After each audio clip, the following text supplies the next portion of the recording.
Ay, Midi Mixi.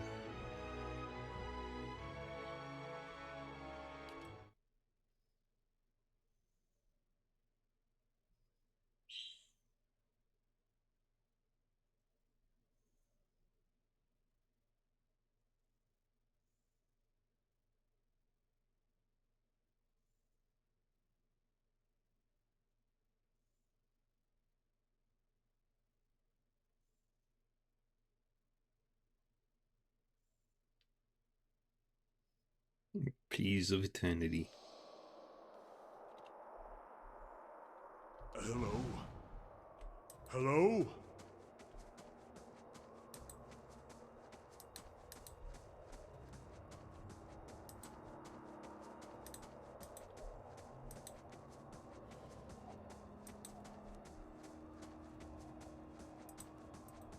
Yeah.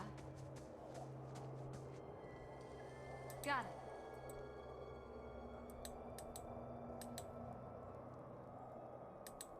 Mm-hmm. Okay.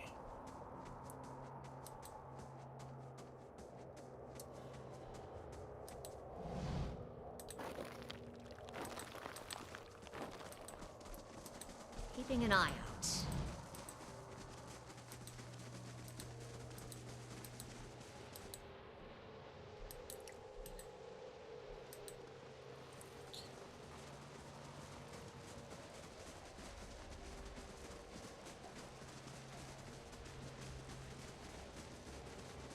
Drying your clothes. Cool.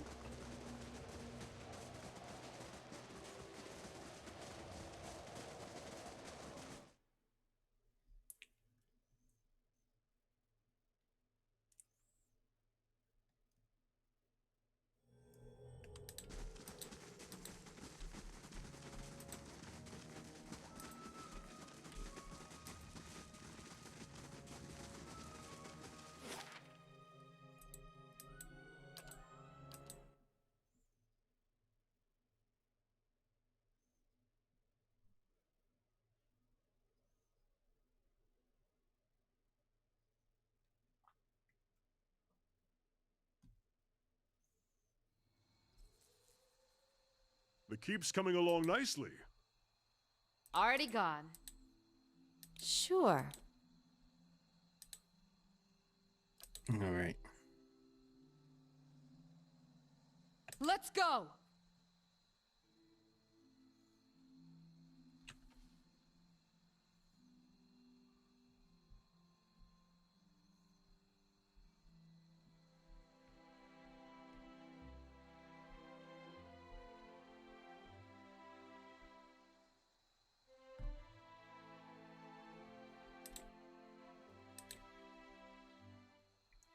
And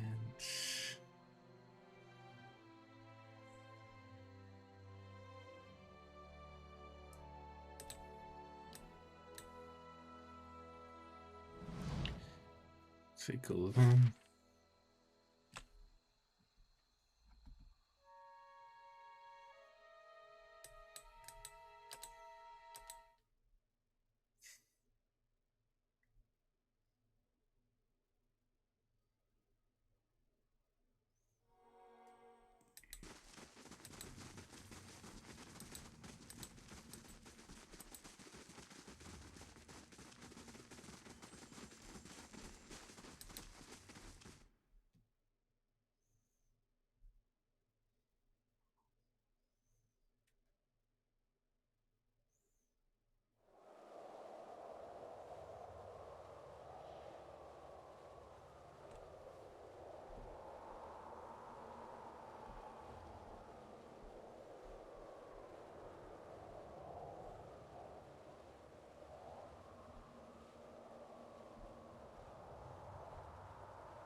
Let's try and kill this dragon.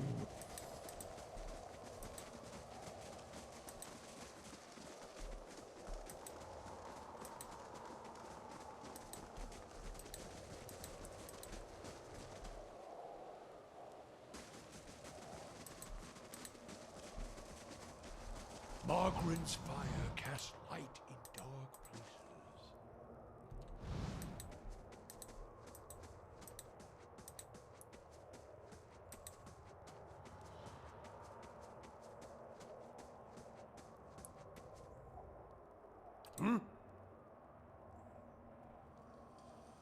If it makes you rest easier. Eh? Hey, screw.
Sleepy time for you?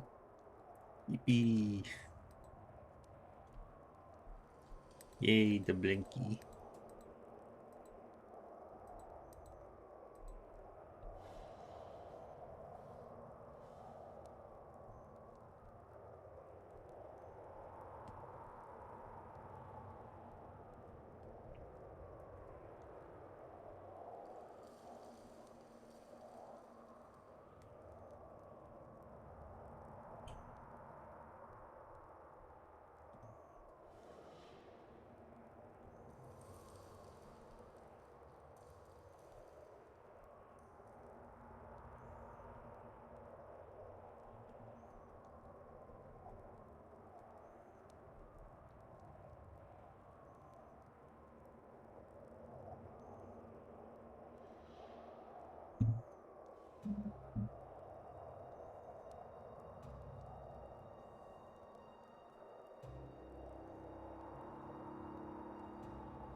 Let's go!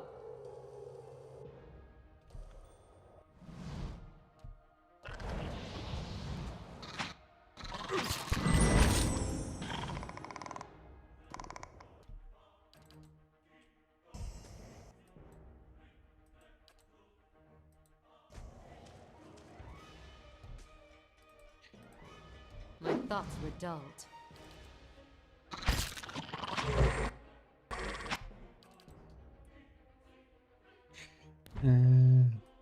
Shit. That's bad. Following your lead.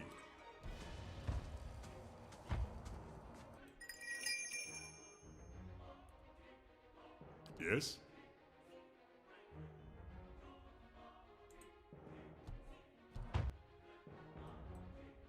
Following your lead. That's very, very not good. I help.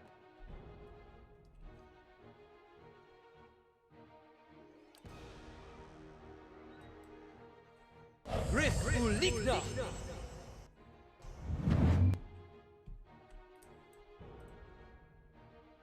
Yes?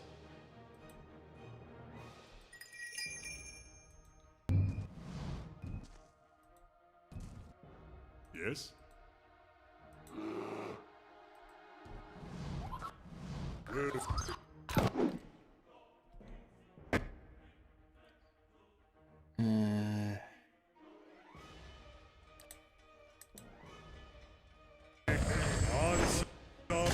No pain, yet I bleed.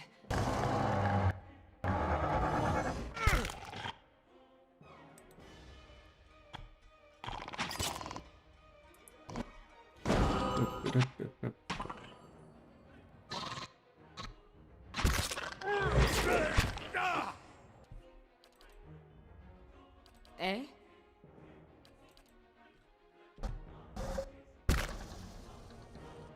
yeah, I lost this down.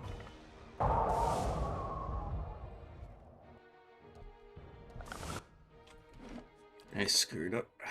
Reload the save.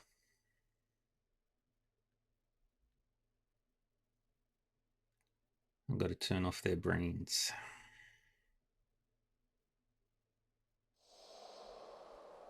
Sure.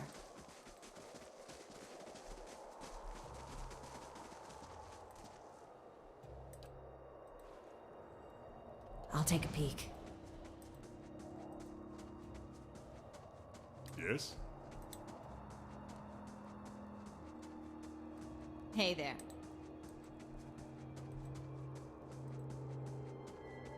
Following your lead. Hey there.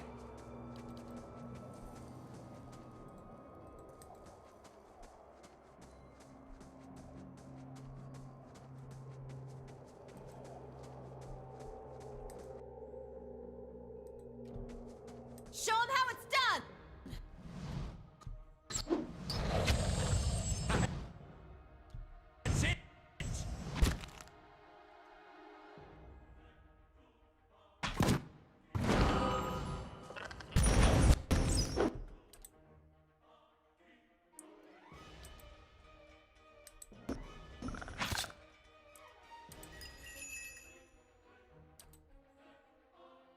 Let me do that.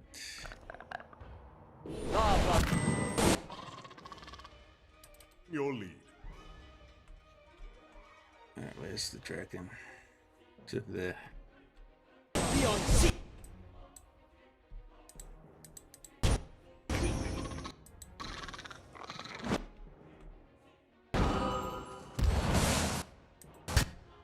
Sure. Your thoughts must flow deeply indeed.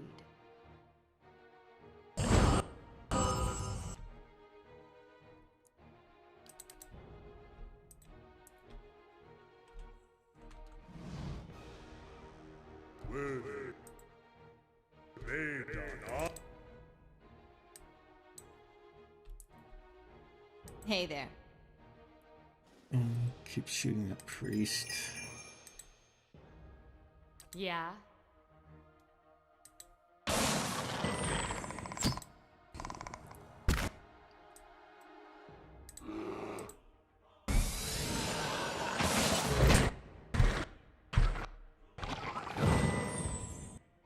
That looked like it hurt.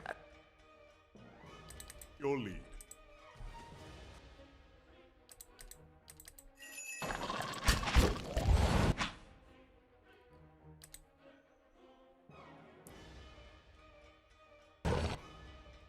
Eh? They both slump.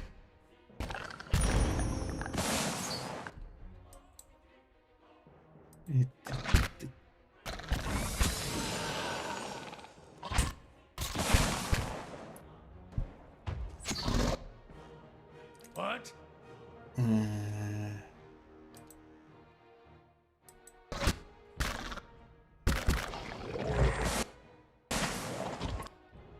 Dang it.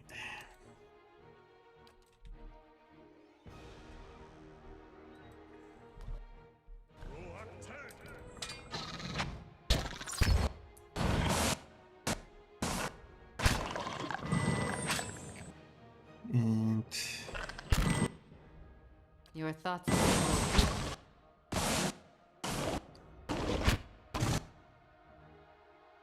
Your lead.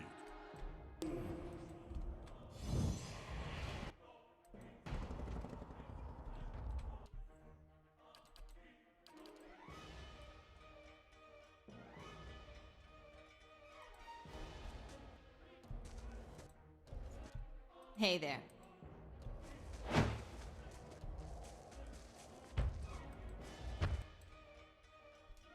okay, escaped. Sort of. Eh?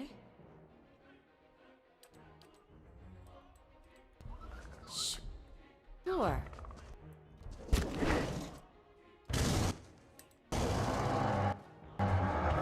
I'll be fine.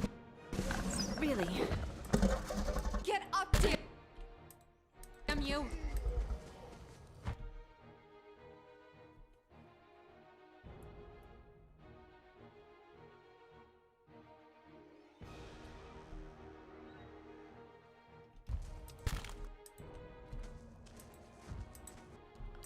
Your lead.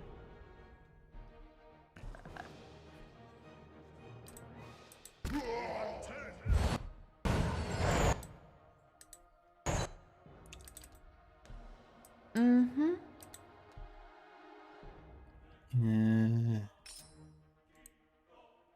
Don't do anything. Those will do jack shit, but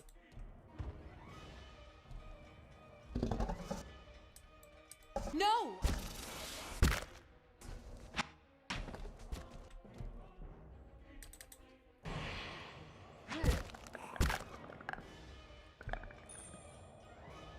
come on, beat it up.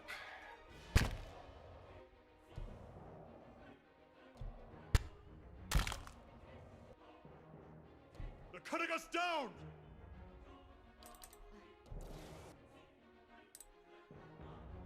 Eh?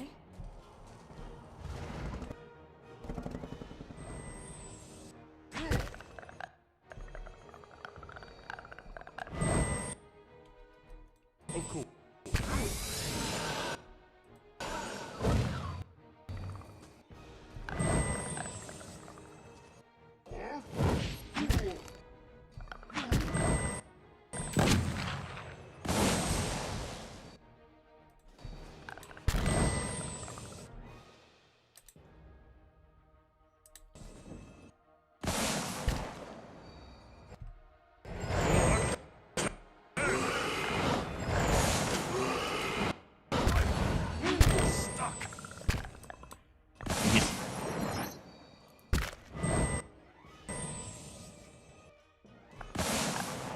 Come on.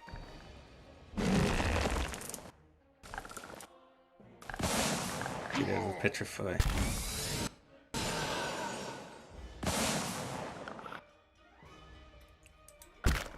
Will be made on answer.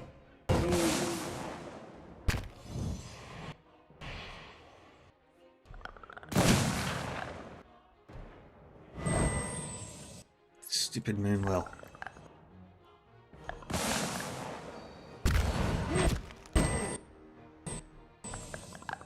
Right away.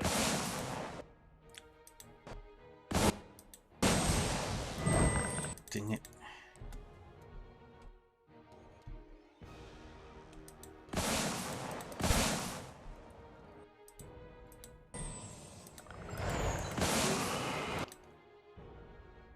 Damn it. Alright, reloading.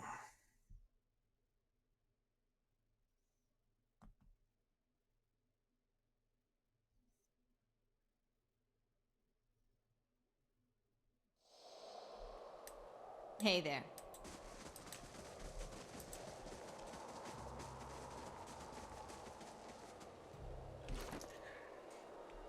Okay. Spell scrolls.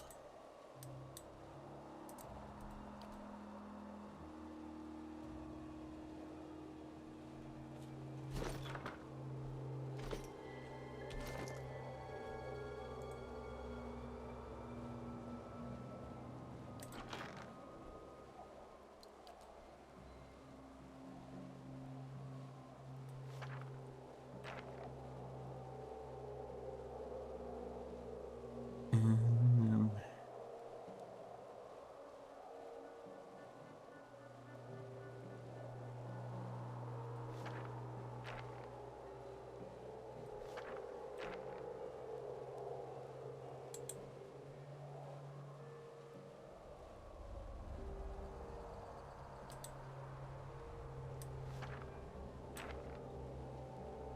do that.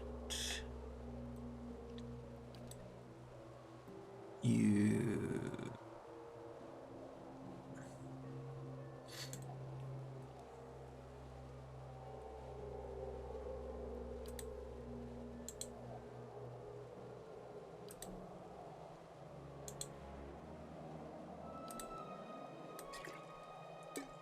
Get that.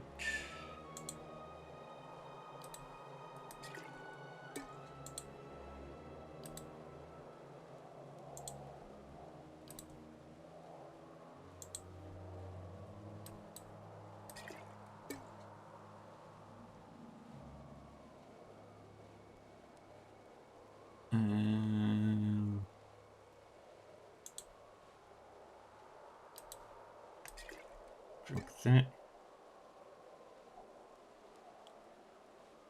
Aww, looks so cute.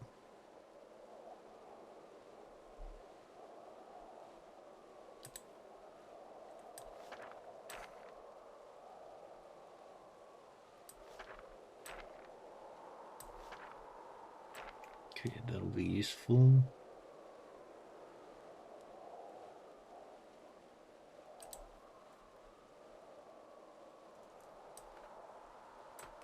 Need to set up that.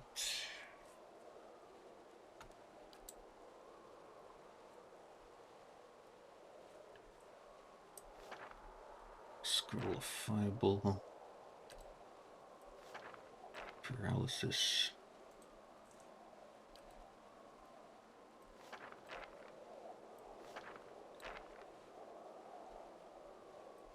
That might work.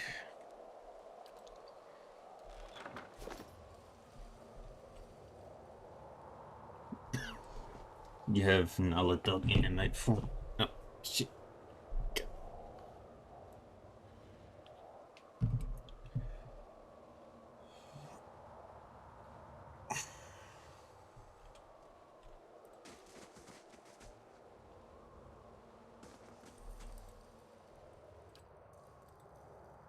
If secrets whisper here, I shall listen for them.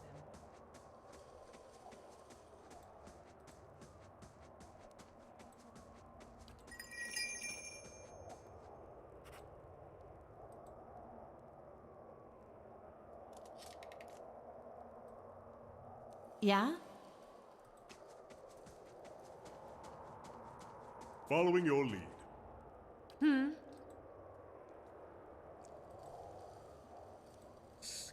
Hey there. Get over there. Yeah?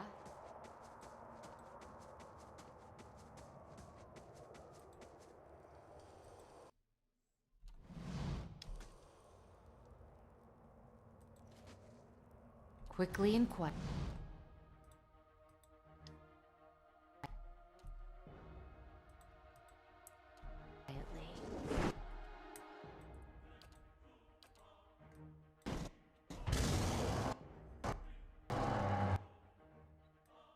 Good. Sure. Durance.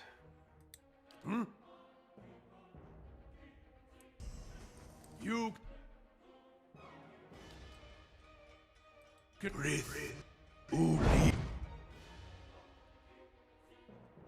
Good, good, good, good.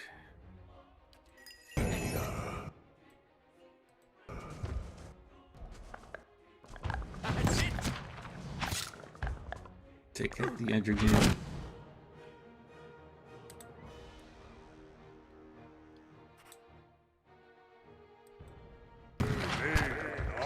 Your thoughts must flow deeply indeed.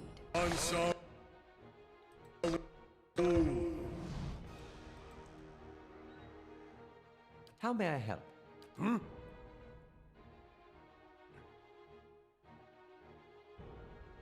Um.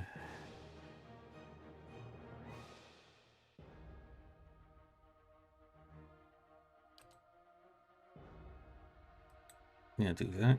Following your lead. Your thoughts must flow deeply.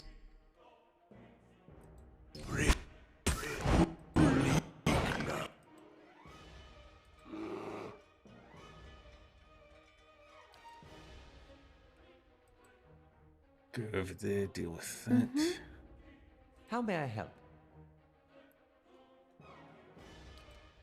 Do that. What? Ah, Baru, be on seat.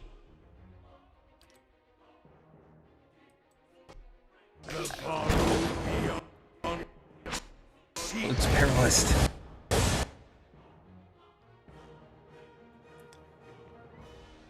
Yes? That's the best thing that could have happened.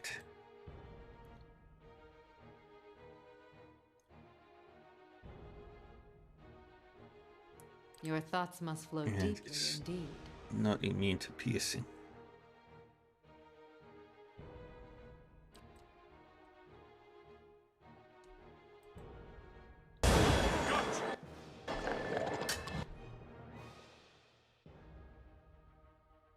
Um.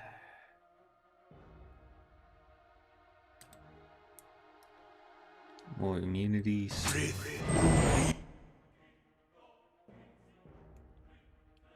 9 seconds left on that. Following your lead. 1 more second of paralysis. Yes?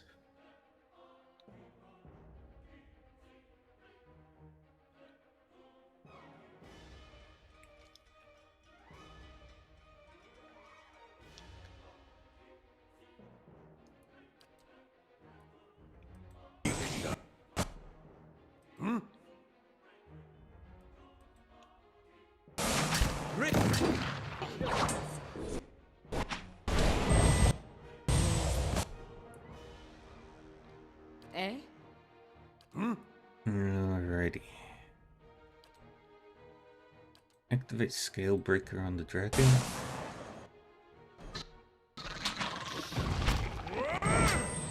Following your lead. Bring us to ogres. Oh, I'm dead.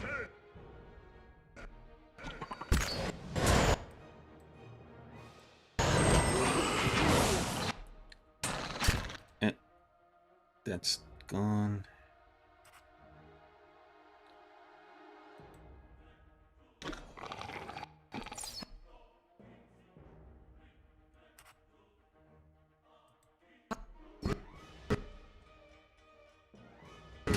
I fear we've lost the angry one.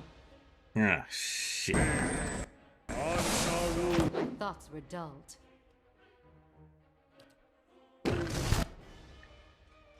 So many haters of Nichini, it's not even funny. Aye? That's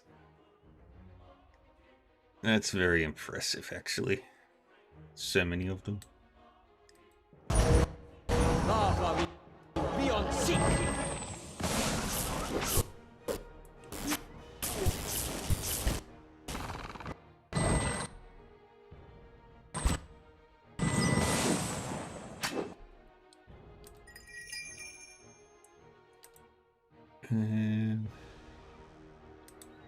How may I help?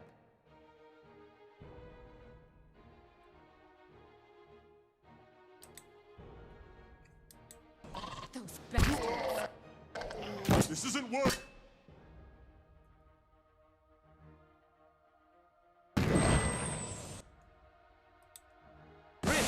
Uligna!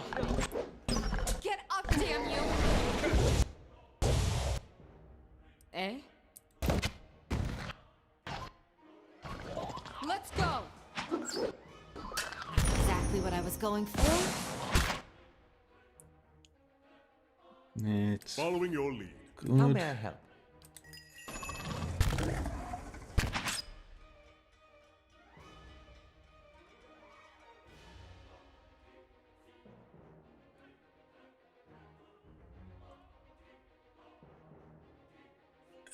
Scalpers. I just... Eh? Following your lead. Have to try...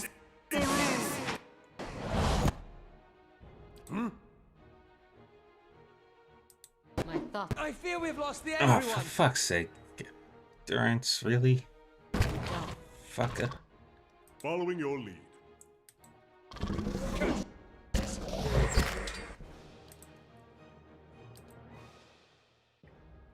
You're immune to lightning. But not to cold. Yes?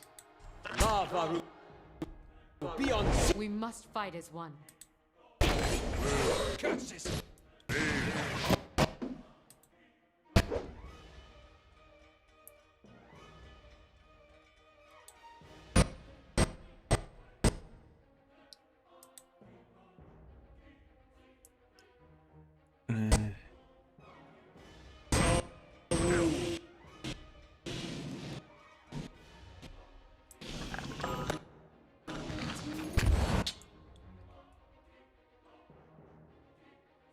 Okay. Ah?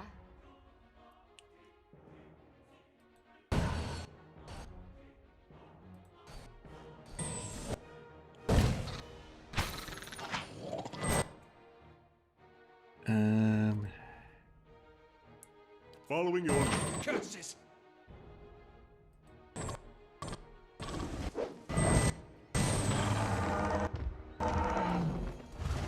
And that's all my healers gone. I won't go down so easy.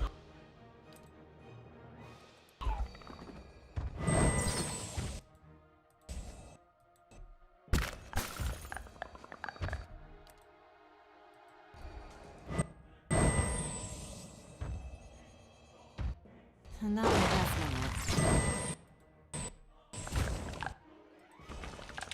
Sure. Alright.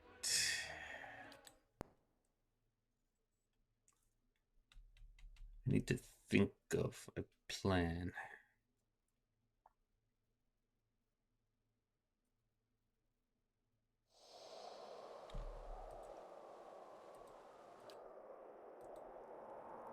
Margaren's fire casts light in dark places. My thoughts will be as silent as my feet.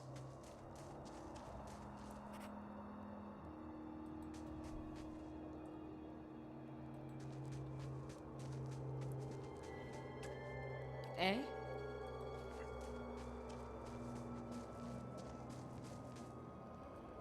Yeah? Following your lead. Yeah.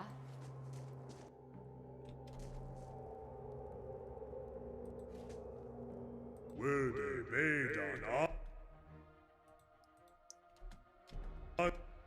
Ansaru.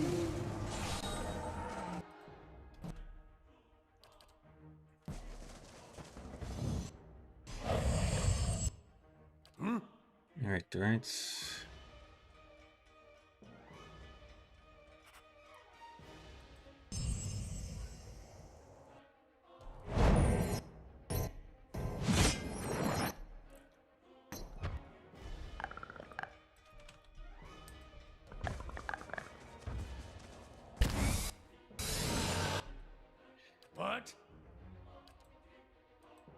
to that.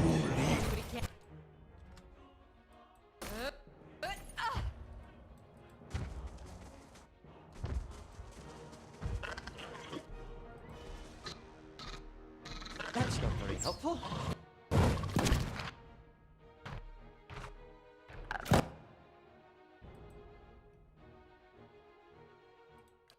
Okay. Spam that.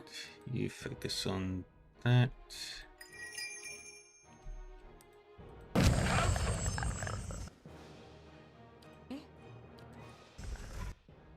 Varu, beyond seek.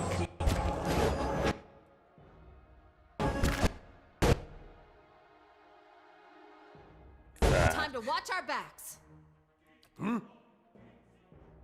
Okay. That's not terrible.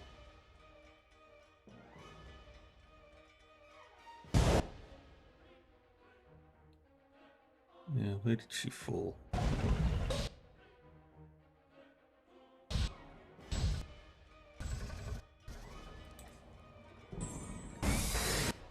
My entire party fucking died again.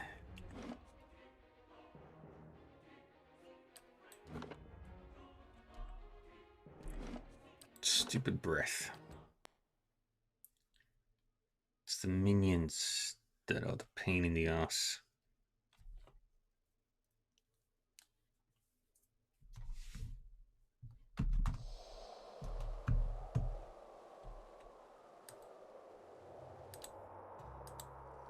Hey there.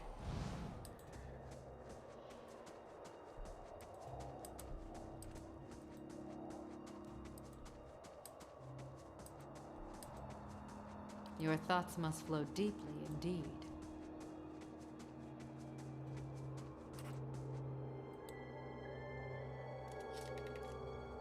Hey there.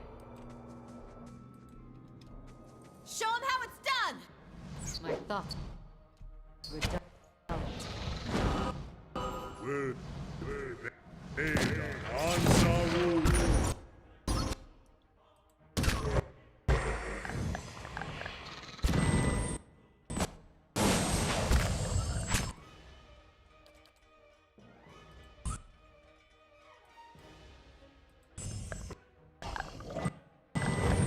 That's it.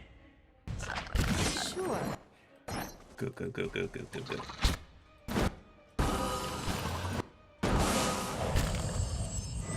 Hey there. Thoughts were dulled. Sure. Go, go, go, go.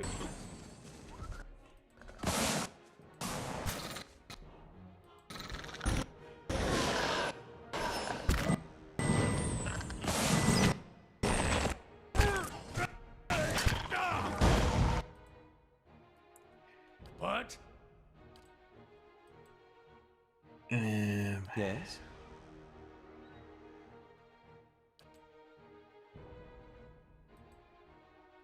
Hey there. Eh?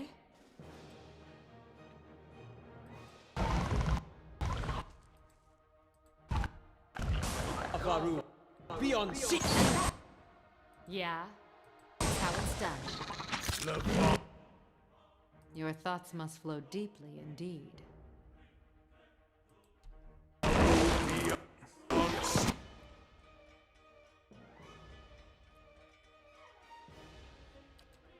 Okay.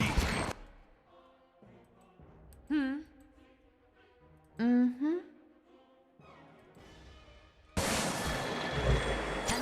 That's how it's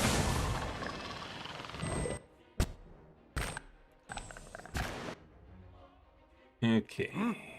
Not good. Could be worse. Oh.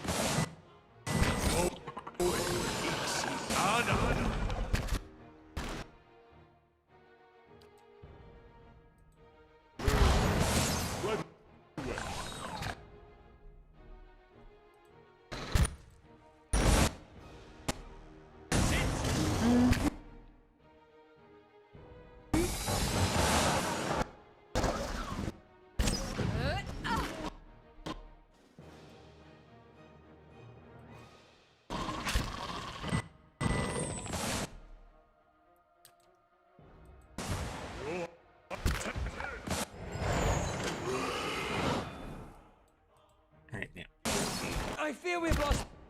Retreat.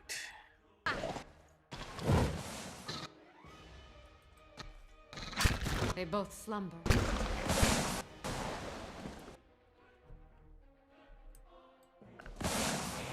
Following your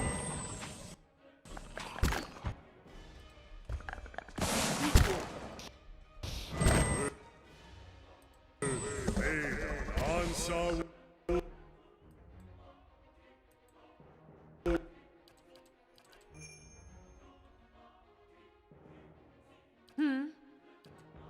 Those bastards.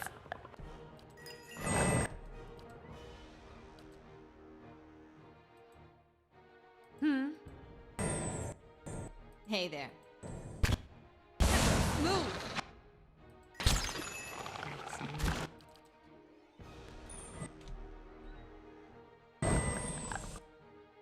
That's must. And I'll see you pay for that. Not my best moment. As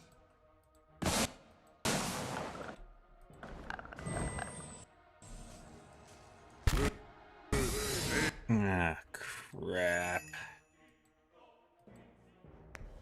That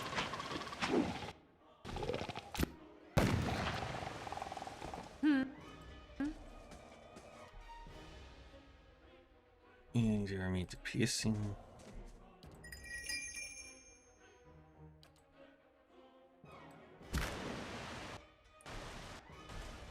your lead.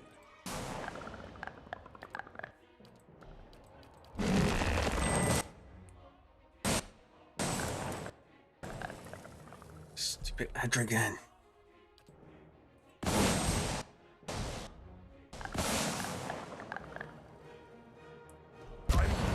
I think it may be time to strike up.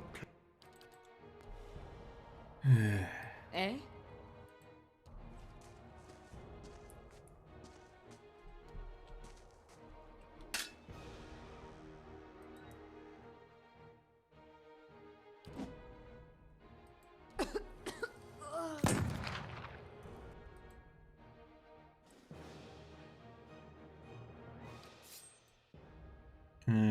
They do pierce damage.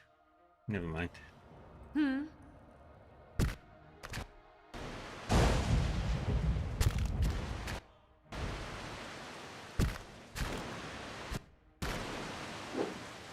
We must fight as one. This one repels. My It's no need to.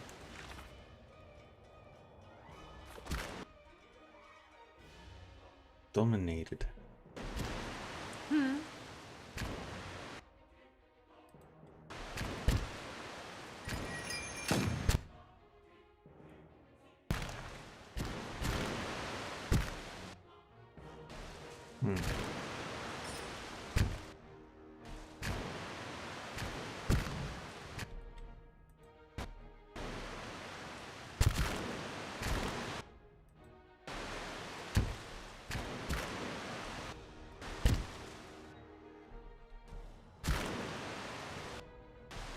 Eh?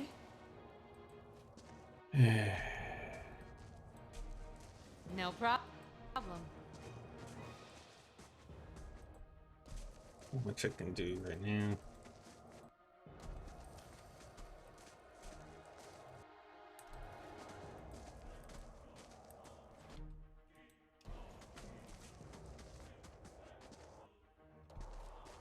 Yeah.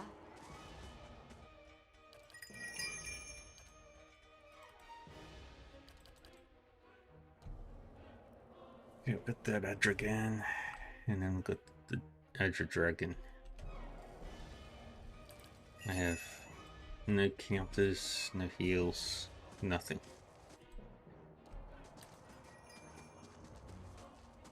Eh?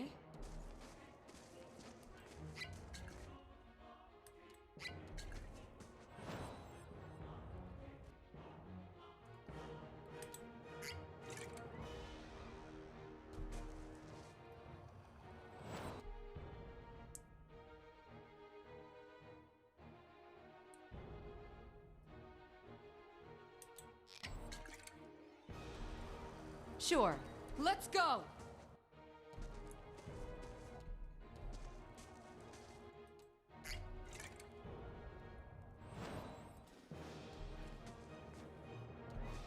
Charge.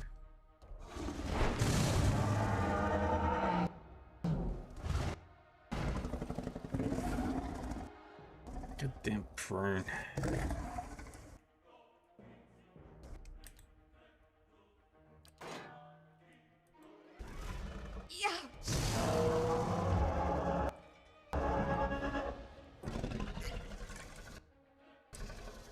We must fight as one. Damn it.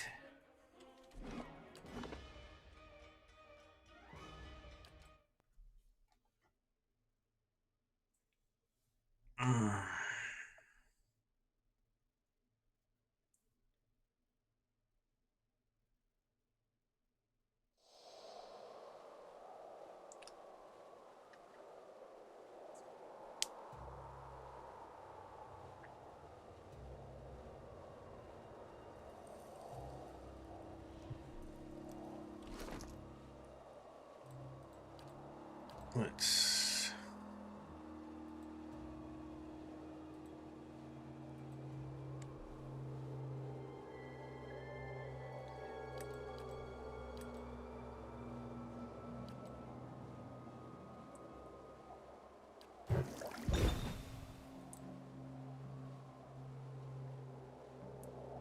take that.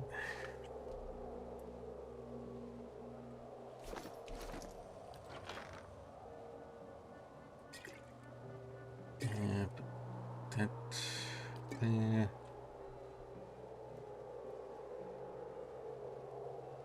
Um.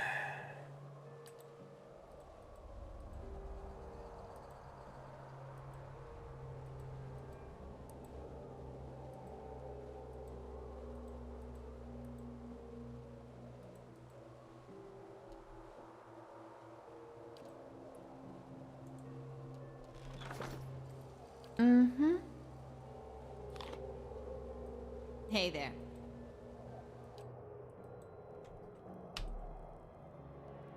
Save.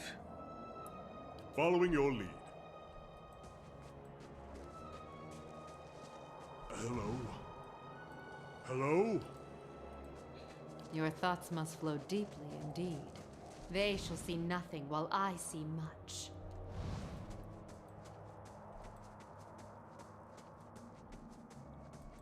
Alright.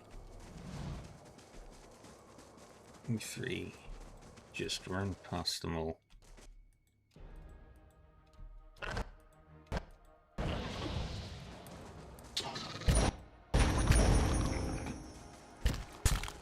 Just get up there. Your lead. Your thoughts must flow deep. Sure.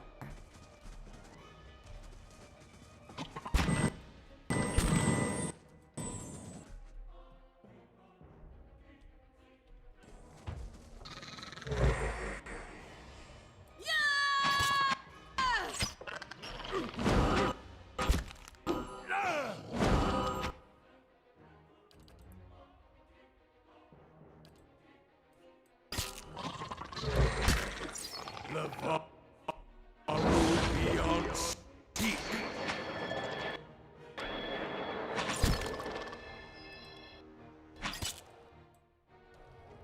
Take out the priest. That won't hurt. Keep running.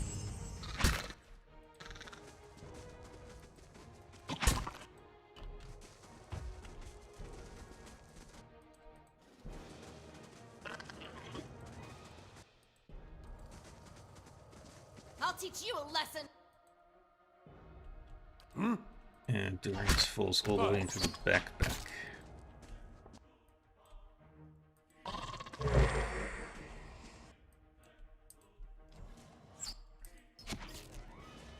Mm-hmm.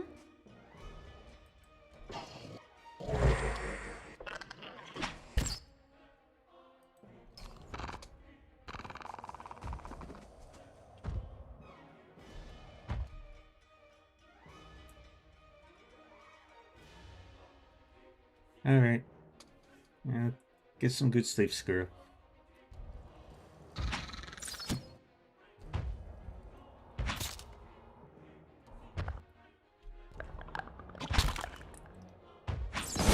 That looked like it hurt.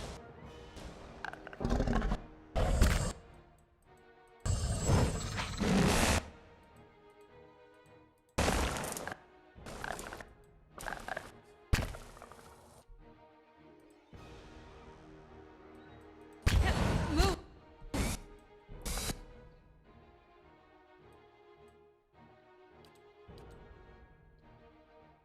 Uh,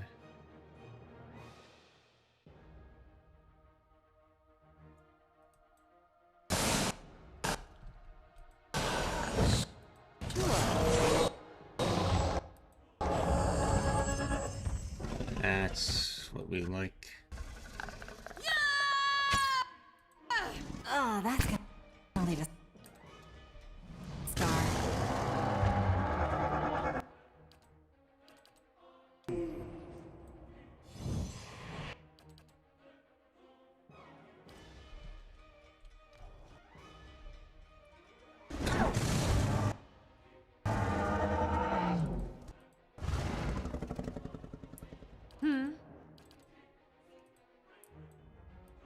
Alright.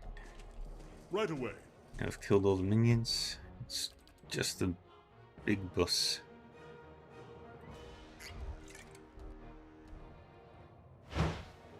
Let's go.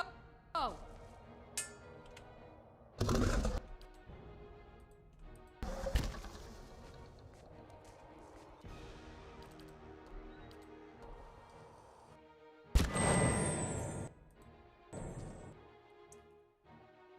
Drink. That's not good.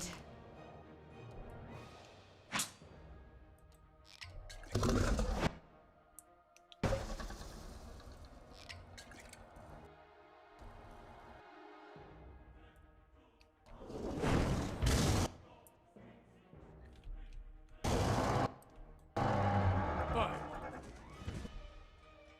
Your lead. Come on, you three. Of course.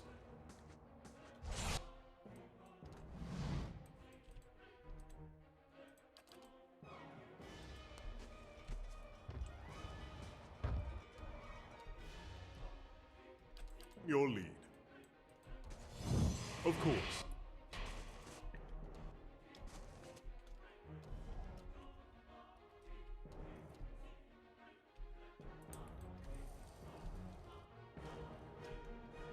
Your lead. As you say. Get over there.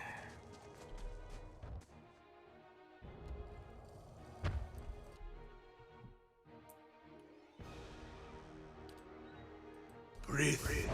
Bleak. Your lead.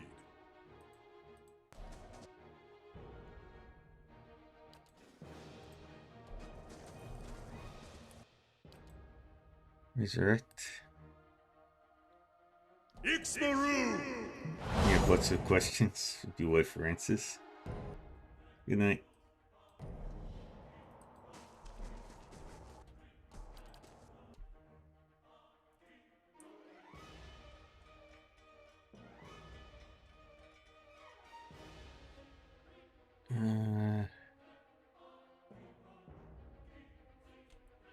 Your lead. As you answer. A voice falls silent at last. Following your lead. My thoughts were dulled.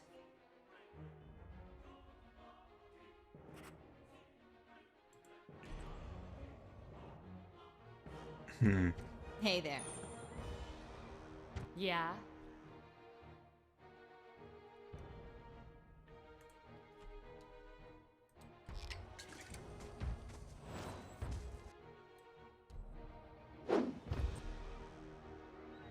Yes? I thought I turned that off. Eh? Lavaru, be on seek!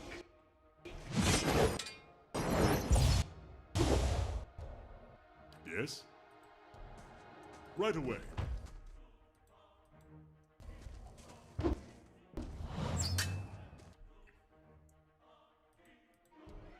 Shed no. Hey there.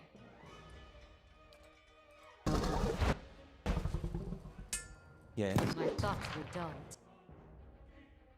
And then do that. Following your lead. Roar. Grip. What's the hurry? Grip. Big jump.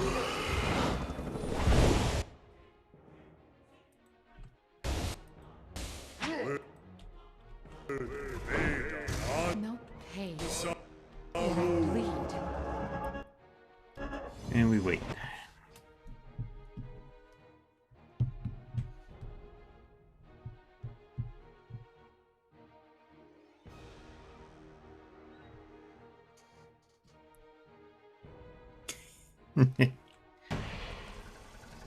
Following your lead.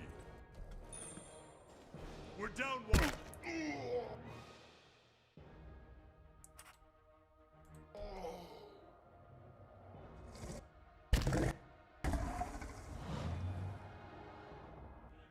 And there it goes.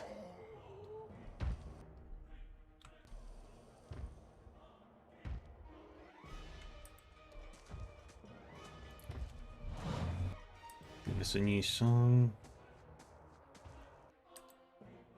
Roak 10.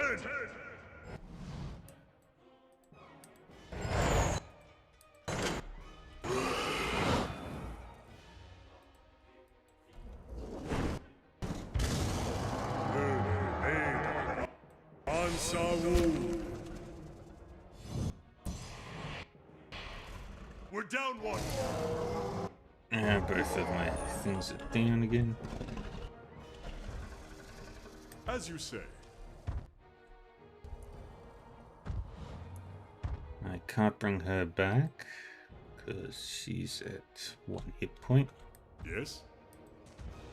and she will die.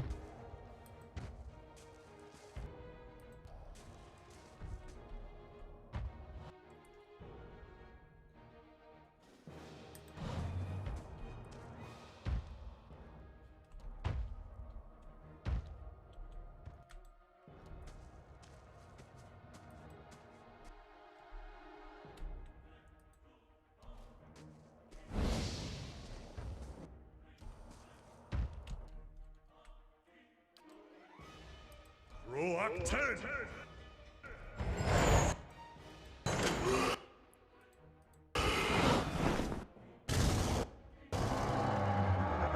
Ah, that stupid move.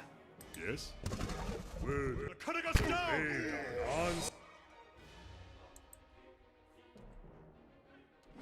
Ansawu.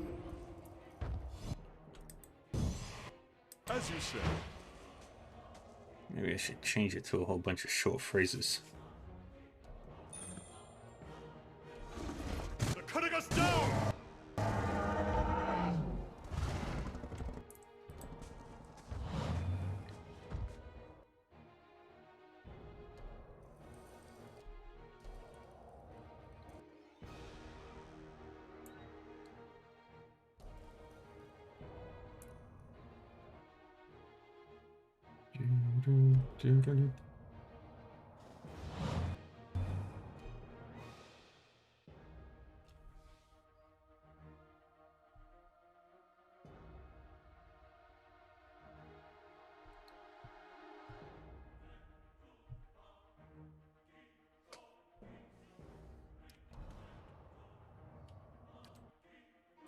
Roak 10.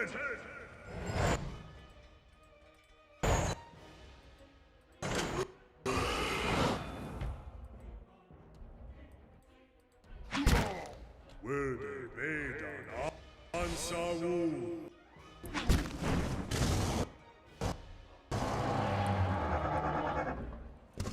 Good. That's what we like.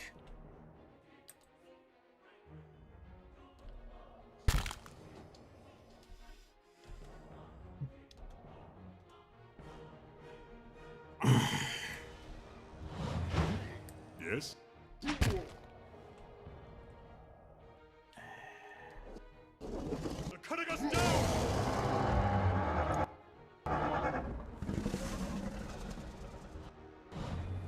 Fight on, my friends! Oh, Act 10!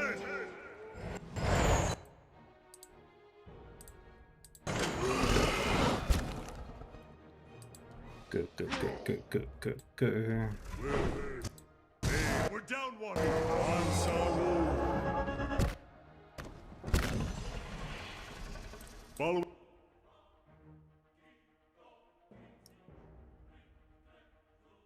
Your lead.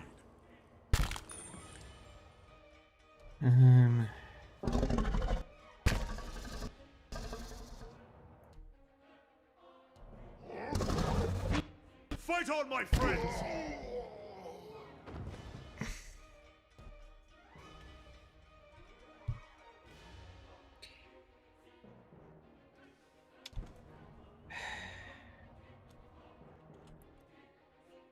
Alrighty.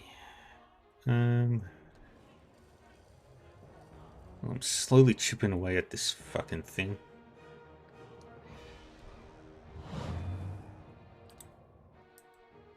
Act 10! Just keep beating the crap out of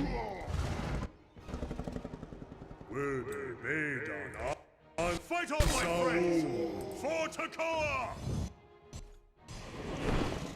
We're down. Dang it. I screwed up. I screwed up. I screwed up. I screwed up. I screwed up. I screwed up. I screwed up. I screwed up. I screwed up. I screwed up. I screwed up. This isn't going as I hoped. How did I win it the first time I ever played this?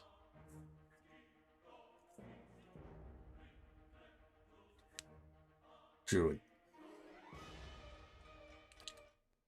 Motherfucking Druid. I need Haravius.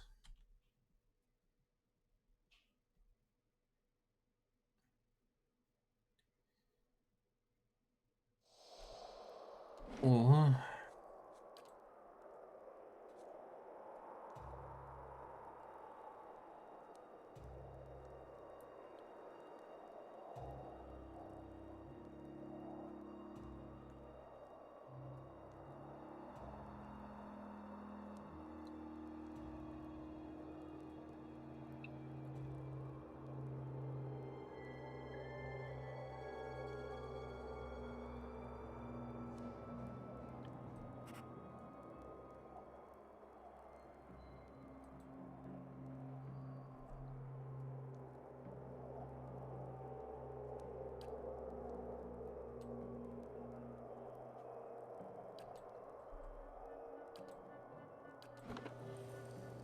Not yet visited. Hey there. Dang.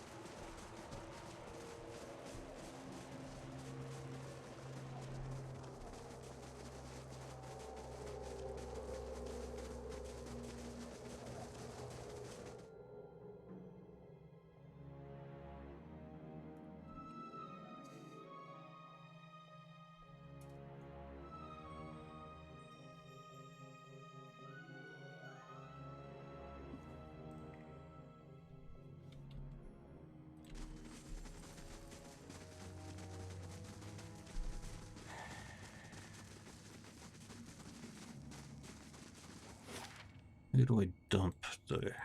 Who do I dump from? Maybe Kana.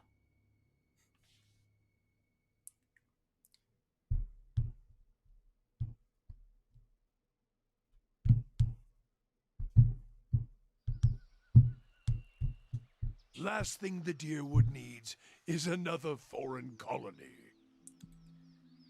Yeah, Haravius. Safe travels.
Time to see and not be seen.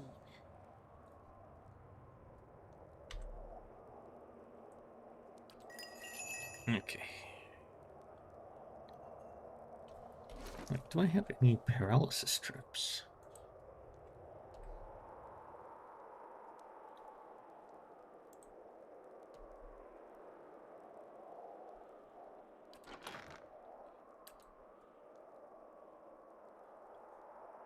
No, I do not.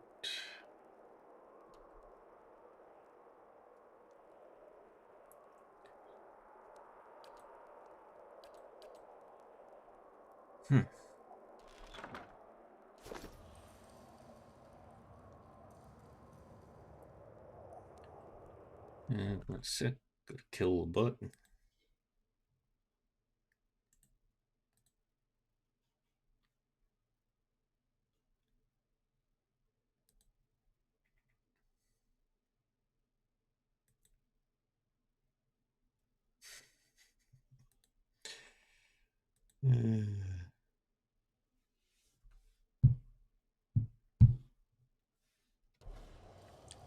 Aye? Okay.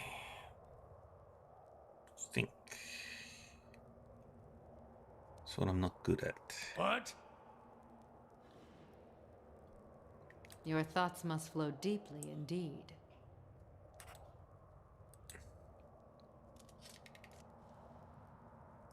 Mm-hmm.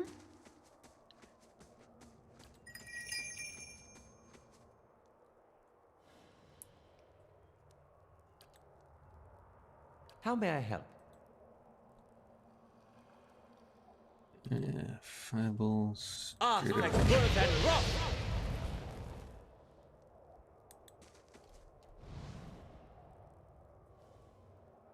Fireball. Aspect worth and rock!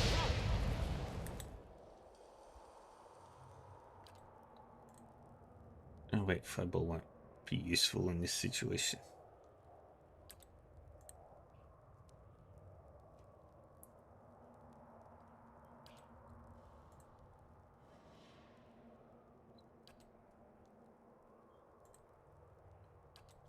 Do it again. Aspect worth and rock!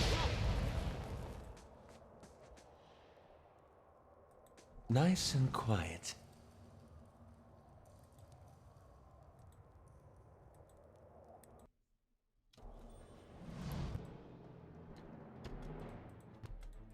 My thoughts were dulled. Turn off the brains of all of them. Just run for your fucking lives, people. Sure. Yeah?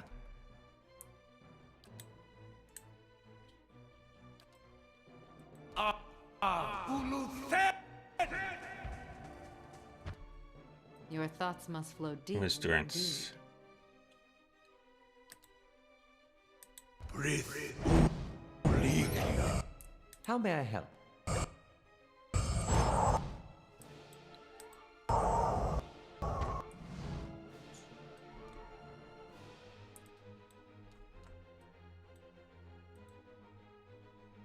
Need something?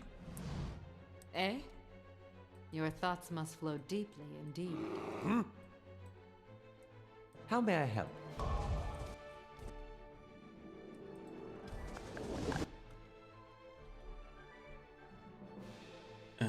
Go there. Make the bastard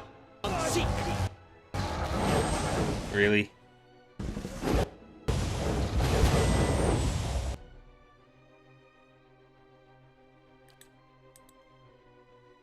What?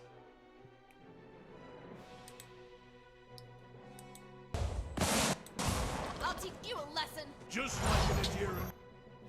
Hey there. Go down.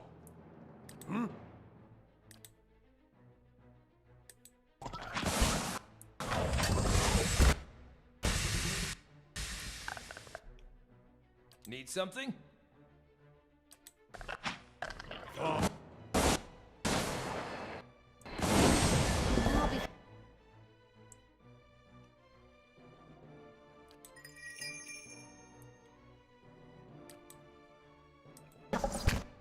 I do this on the dragon.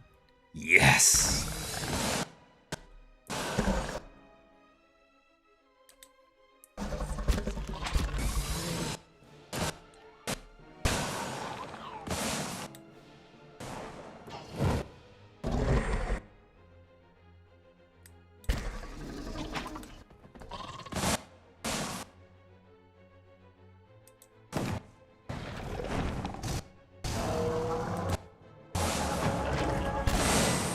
Mount my back. What?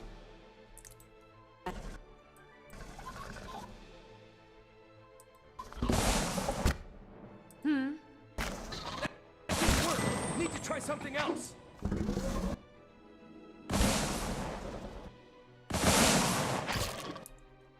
And Archon. alright. Don't think the Hydra Dragon has any bearing on the second game.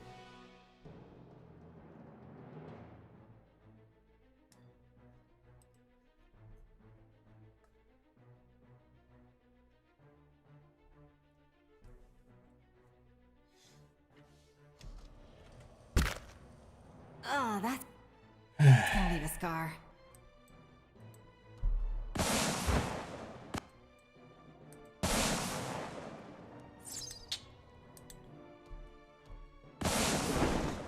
I won't go down.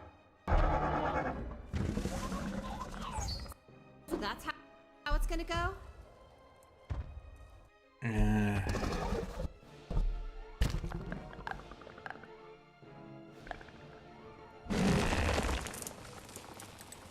Okay.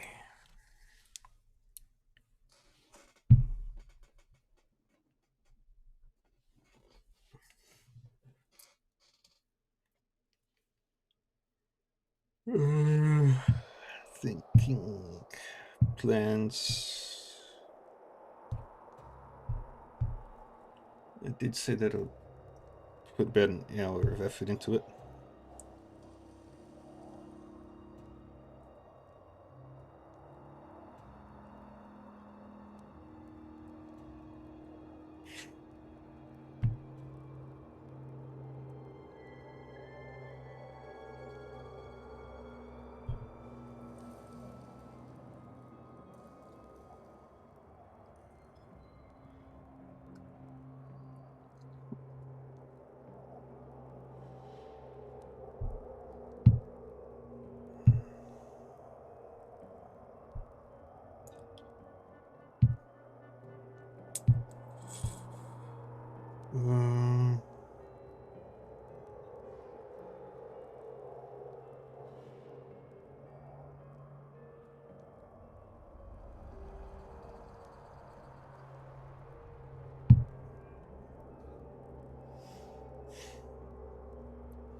Yeah.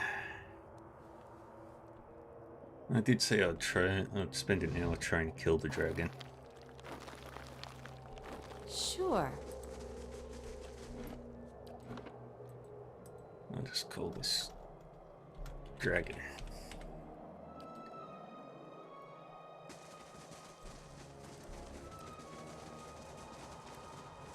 It's the only quest I'm not gonna finish.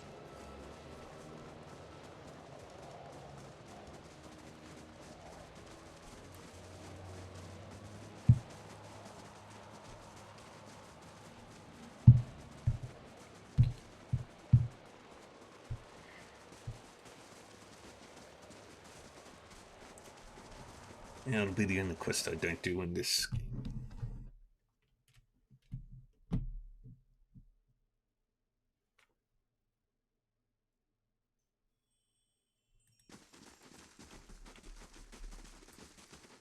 There's no consequences.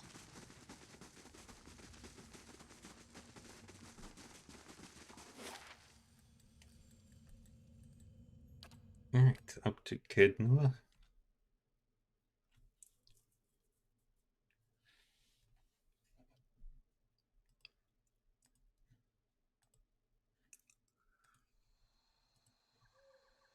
Last thing the Deerwood needs is another foreign colony.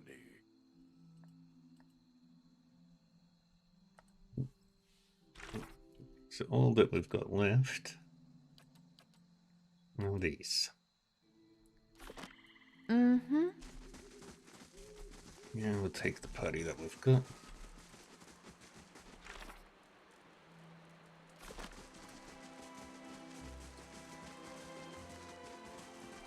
To the Burial Isle.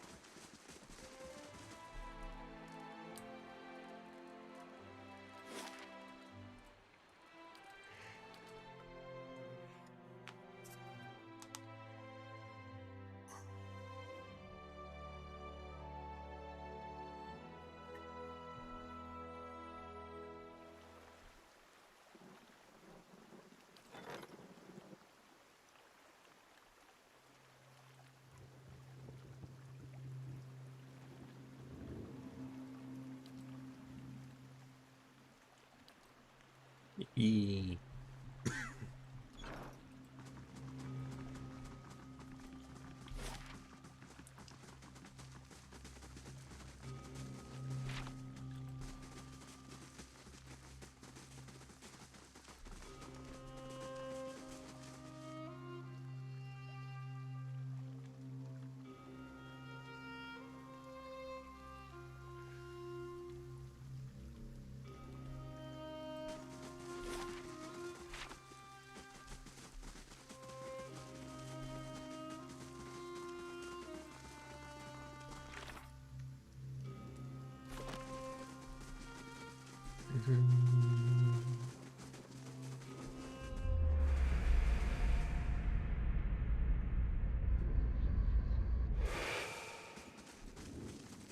Another vision.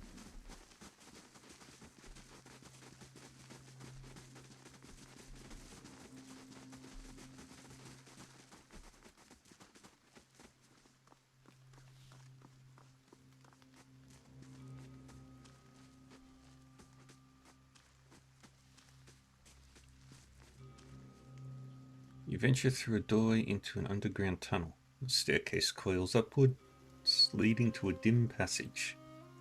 On the upper level, light filters through the collapsed ceiling. A wall of piled stones and rubble blocks the way ahead. Examine the pile of rubble. To your observant eye, the mass looks dangerously unstable. The rocks appear to have held together through sheer chance. Moving even one could send the rest tumbling. You wedge your prybar against the large stone and pull all your weight into it. Your efforts dislodge the boulder and it rolls free with a heavy groan. Other slabs and chunks of debris begin to break away. The massive pile creaks and rumbles, threatening to loose 1,000 pounds of stone around you. As the debris tumbles down, you lunge through the narrowing gap. However, Heravius isn't fast enough and disappears behind the falling rocks. Heravius emerges from a cloud of dust, hunched over and cradling tender ribs. Light breaks into the tunnel up ahead, growing brighter as you continue. Soon, the passage ends, opening up high on the cliffside of the Burial Isle.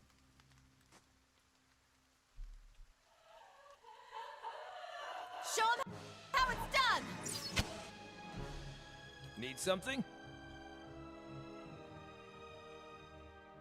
Arthur Worthen Rock!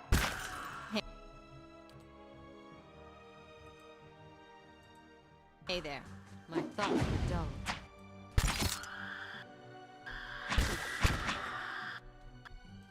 Yeah, paralysis. I forgot about that thing.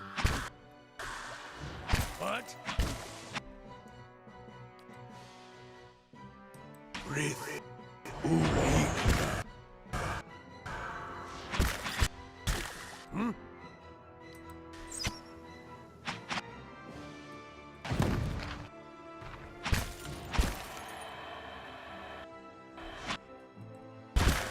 That's it! Bullseye! I fear we've lost the angry one! Ah! Now kill this one.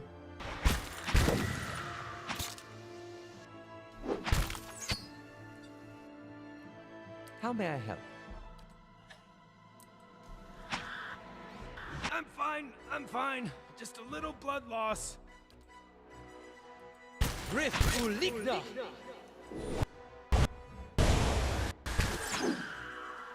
And do that. Lavaru! Beyond Seek! The druid. Hey. There. Good.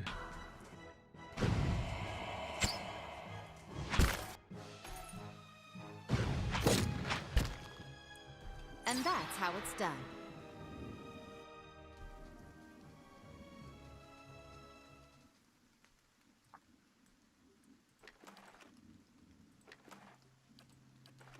Yeah?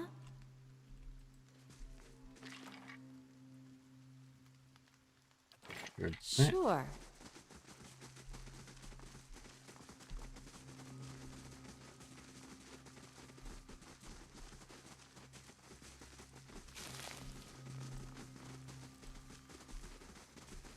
What's up here?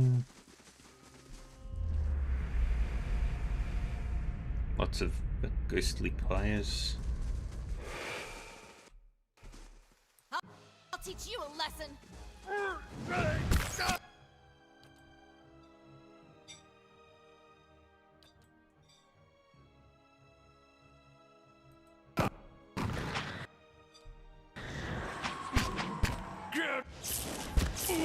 Aye?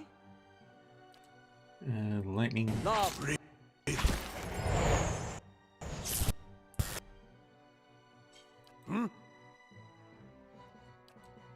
Now, fear immunity.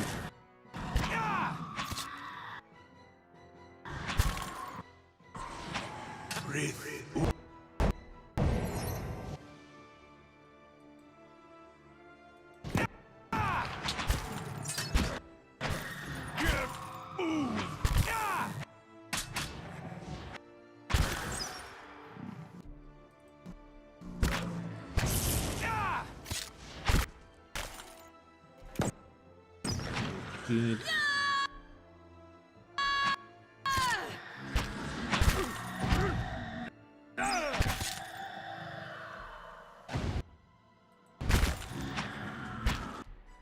Need something? Activate the storm. Object worth drop!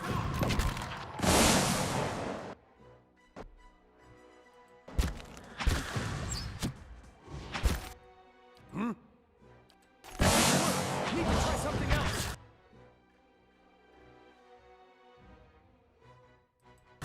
Attack that one.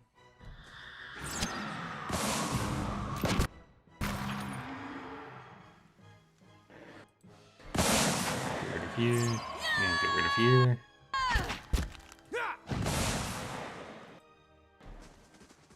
B. Sure.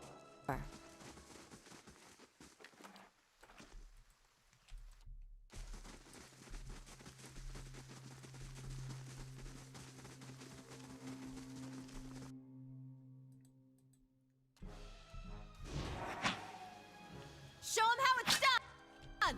Not exactly what I was going for.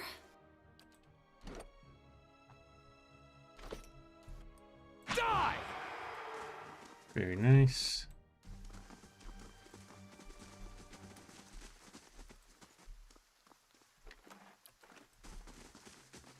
All the ghosts.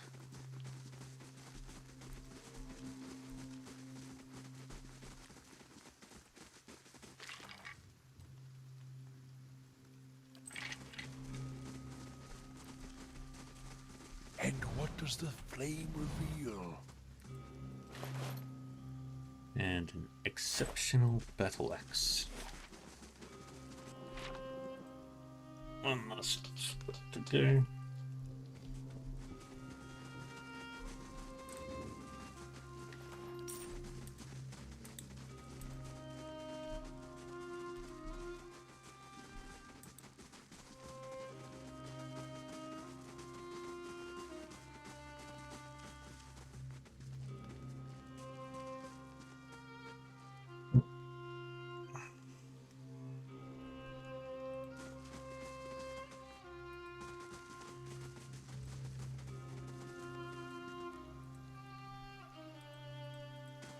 Stone creature is cold and slimy with fungal growth. Someone's something.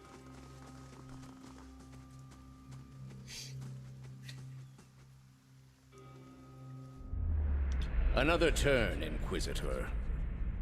Thea signals some unseen attendant standing beside a large crank. Hydrate. And we'll do so.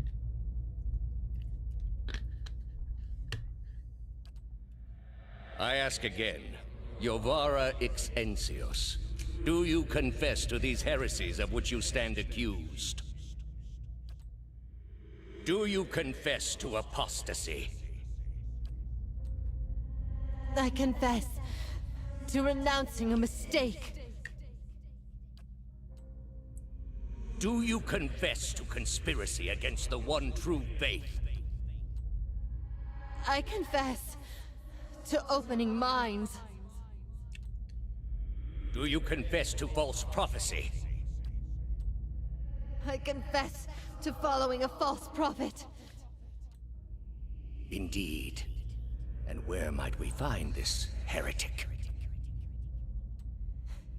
He wears the robes of a Grand Inquisitor. You have no followers here, heretic. Your lies hold no sway in the court of the penitents. Only my truth, then. Another turn.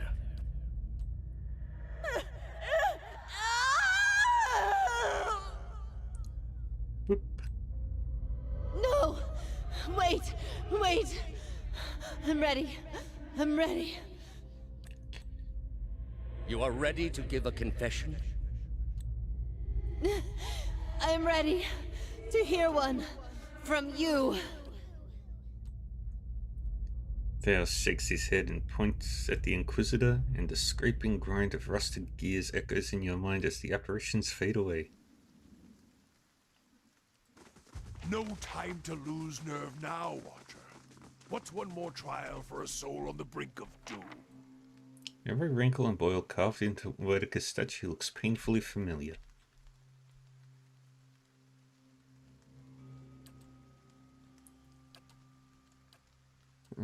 Let's do damage reduction on everybody.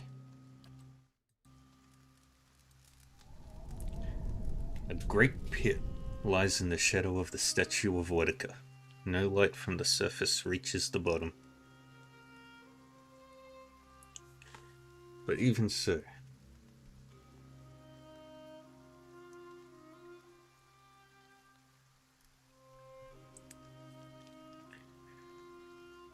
you catch flickers of a ghostly glow in the depths. A wind from the pit buffets you.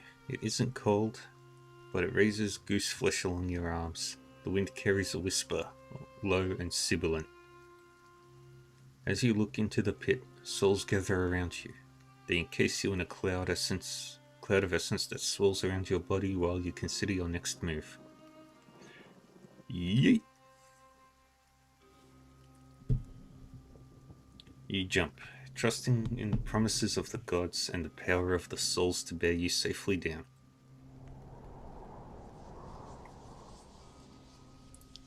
The sudden drop takes your breath away.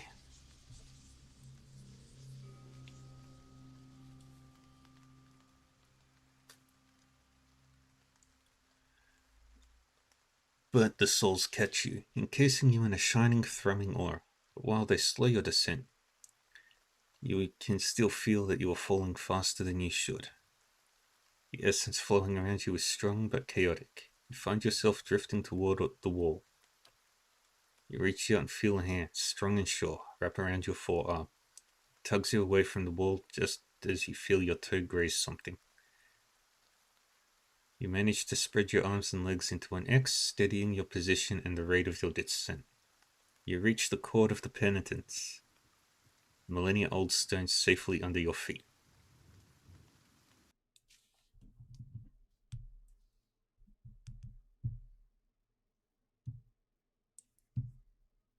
After what seems like an eternity, your rapid descent comes to an abrupt end.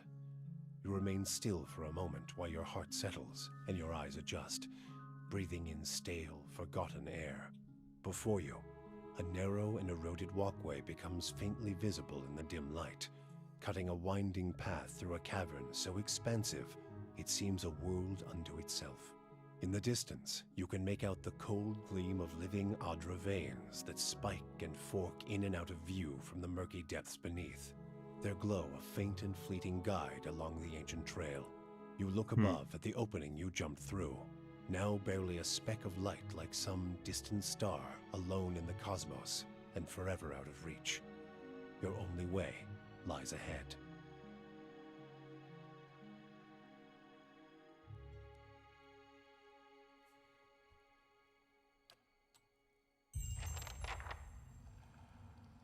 That went better than I expected. I think that statue of Woodica was watching us soil ourselves on the way down. This place is cursed. Yep.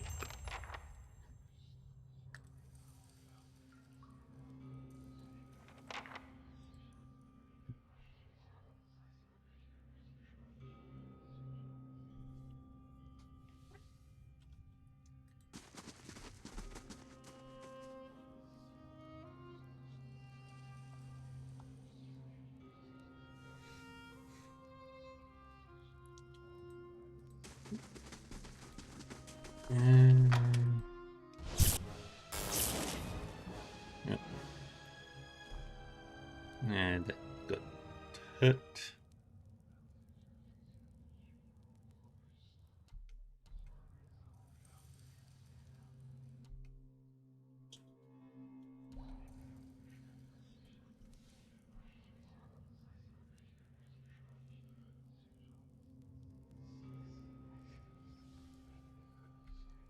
Save.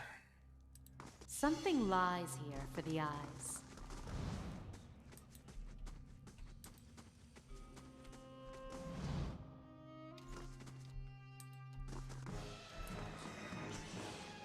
That's it! Yeah, the Spectre.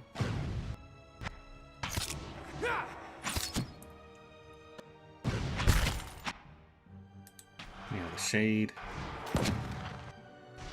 That's the...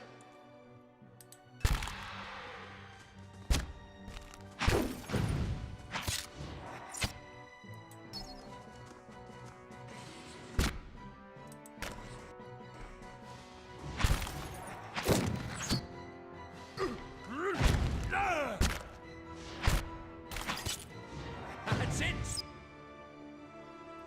That looked like it hurt.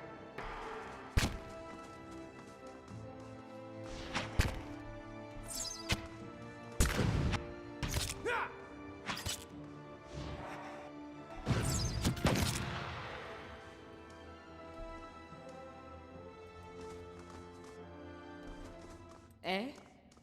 Yeah?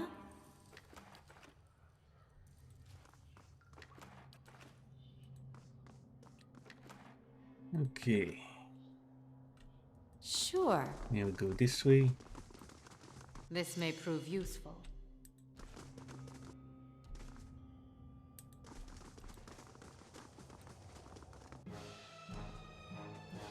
I'll teach you a lesson. That's it! Beat it up.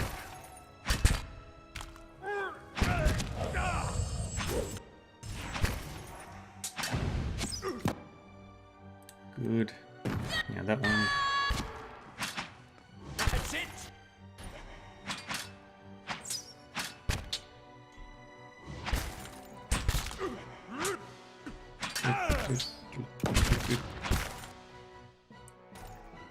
That's it! Oh, gotta have some.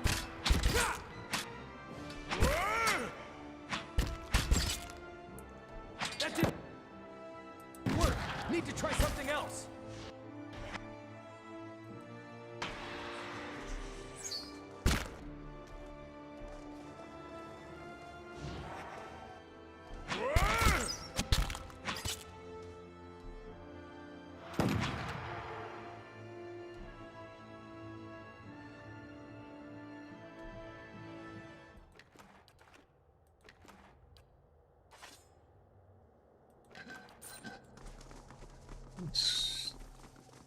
Come on. And yeah, that's a bit.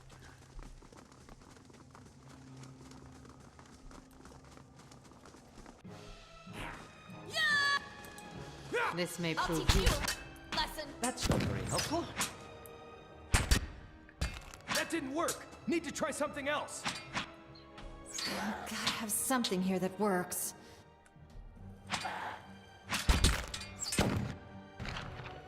Come on.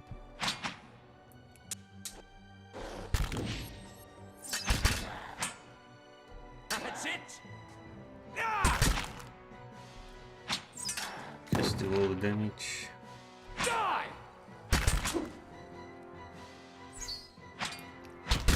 That's it.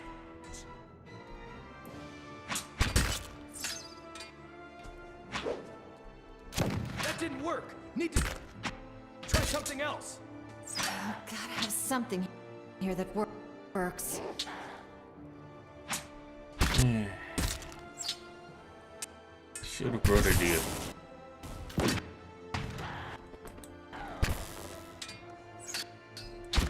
That didn't work. Need to try something else.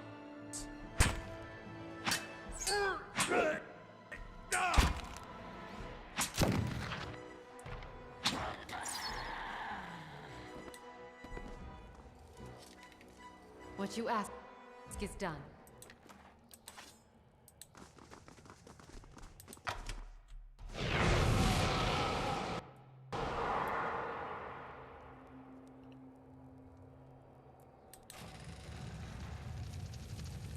Wait until everybody's regenerated.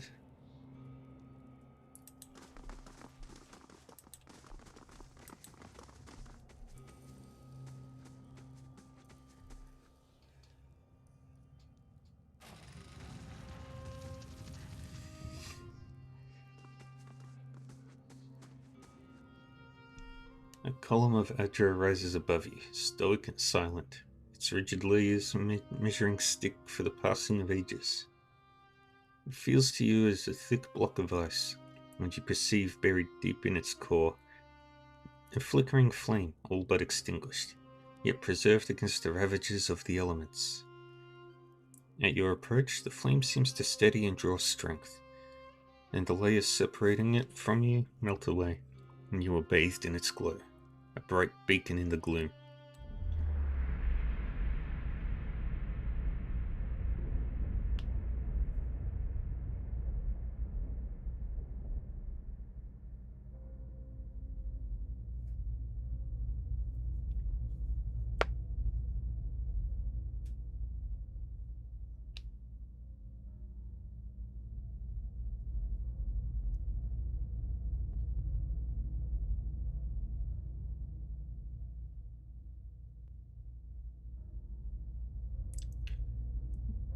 The glow seems to fade as though you had adjusted to its intensity, and where it was, Iovara seeps into existence, an idyllic shape hovering above the moist prison floor.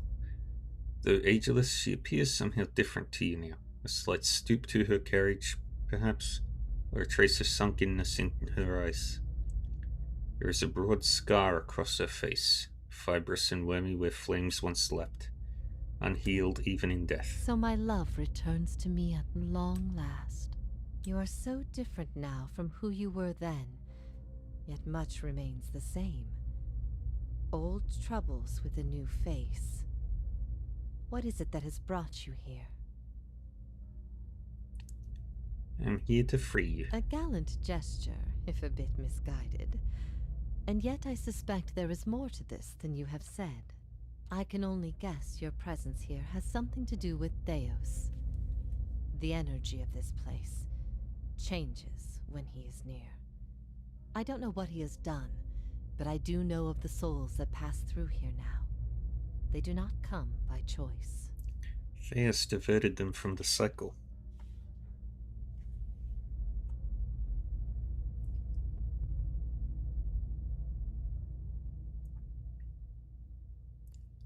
He seeks to empower Wodica and to blame Animancy for the damage he's caused. After all this time, he would still stand against the tide. You knew me when Theos did. There's something I need to know about that time. I will tell you what I remember. There's something about that lifetime my soul can't let go of. I need to know what it is, and I'm running out of time. I see moments from that life. Of you, of the Inquisition, of Theos. I can see his influence, still hanging like a weight about your neck. So it always was. He had inspired something in you.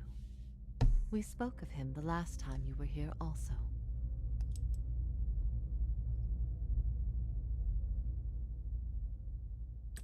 It was just after the trial. You were agitated. I think because you started to consider that what I was teaching may have been true.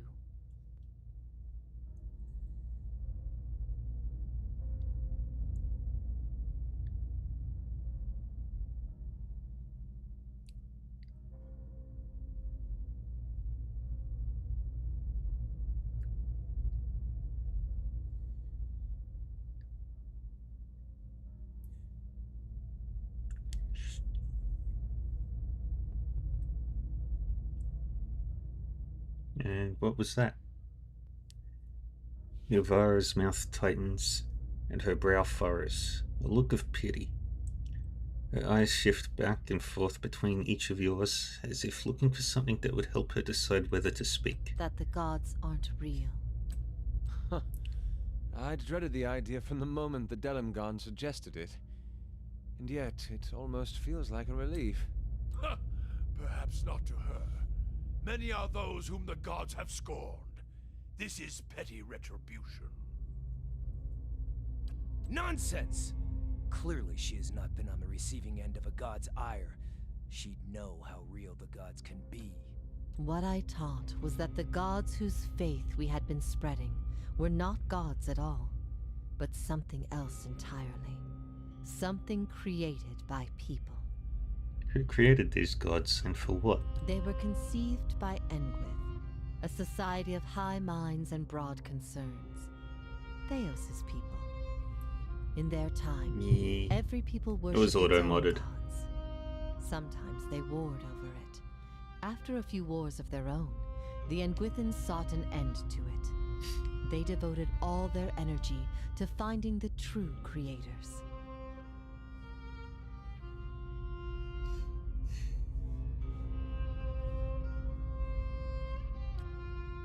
Generation after generation, they prodded and worked the stitching of the world and unlocked its secrets.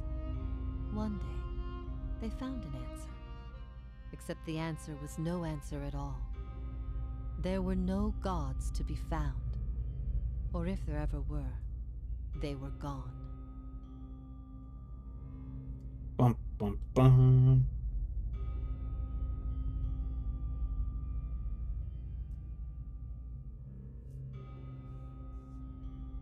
It shook them, this finding.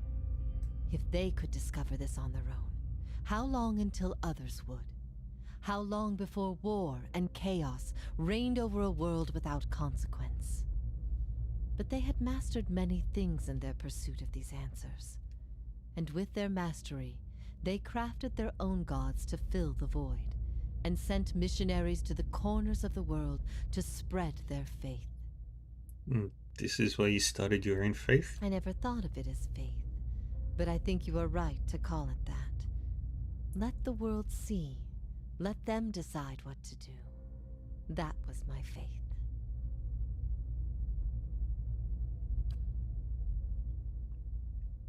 I became a missionary because the gods brought me hope that I wanted to bring to others. For a time, the truth sent me to a dark place. Then the day came when I realized nothing had changed, that I still had a purpose, and the purpose was the same and it was worth living for. I began questioning the other missionaries in public, exposing their parlor tricks. In time, their following became mine. How did you discover The this? Engwythan missionaries all knew it, but they never told the rest of us. They meant it to be a secret that died with them, and in the end, they allowed their bloodlines to fade from memory. I had been assigned to join a few of them at a temple. I found the door to their chambers closed, but the room was stone and the door thin. Their voices carried. Ah, I heard enough. I investigated the things they spoke of, and everything was there, just as they said it'd be. later on, after I left the Order, a few Ingwithans found my words persuasive and joined my cause. They revealed what I did not already know. Is it true what you taught? You asked me this once before. Nothing I can say would be any proof, and it may be certainty your soul craves. Resolution. But if you are bound for the same place Theos directs these souls, you will see for yourself, as you once did. Everyone faces this truth at one time or another.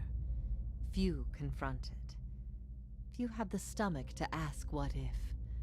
And in avoiding the question, they deny themselves an identity of their own. Yovara scans her audience in silence, her eyes thoughtful, lingering on each member of your company in turn, finding interest in things unseen. What if it were forbidden knowledge rather than fault that earned your doom? What of your guilt? I have seen with my own eyes the deceptions of my goddess. The Watcher has shown me as much. But it was not until now that I understood how truly desperate she was. The depths of her deception. You speak of her deceptions, but what of your own? Was it her words that led you down your path? Or was it the absence of her words? A gap that you filled with your own broken thoughts? Beads of sweat coalesced under Rance's forehead and trickled down the sides of his face in streaming rivulets, as though he were a block of ice standing before a great pyre. What if you had always been alone, without guidance? Well, as poorly as I've chosen my guides, I suppose it would be a comfort to know that I'm free of them. The freedom has always been. It was the guidance that was the illusion. What if neither guide knew the way? How then would you choose a course? Wyle teaches us that the gods cannot give you lasting wisdom. They can only inspire you to find wisdom in your own time. What if the cycle of birth and death is nothing more than a tool of endless preoccupation? The grieving mother returns Eovara's gaze, nodding her head almost imperceptibly. For a moment, all is silent. Eovara nods back, seemingly moved by some unspoken understanding. You feel the weight of Eovara's translucent eyes upon your soul. What if we can be assured of nothing?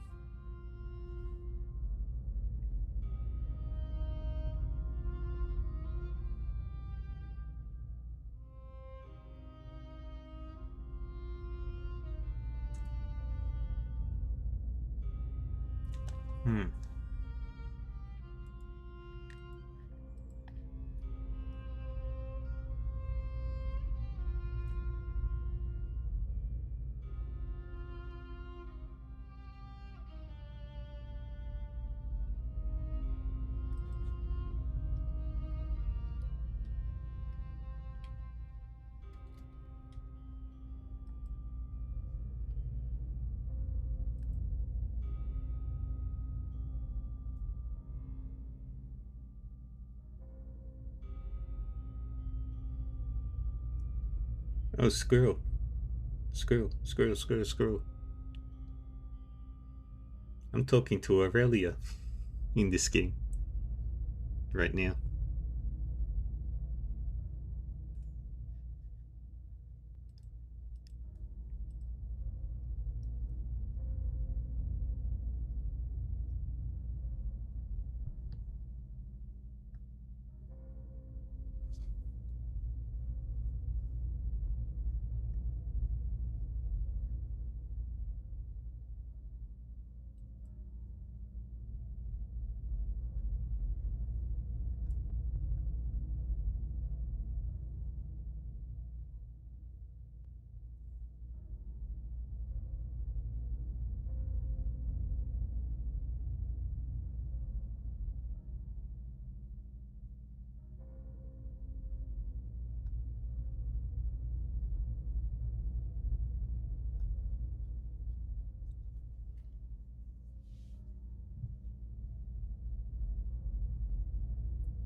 Hmm.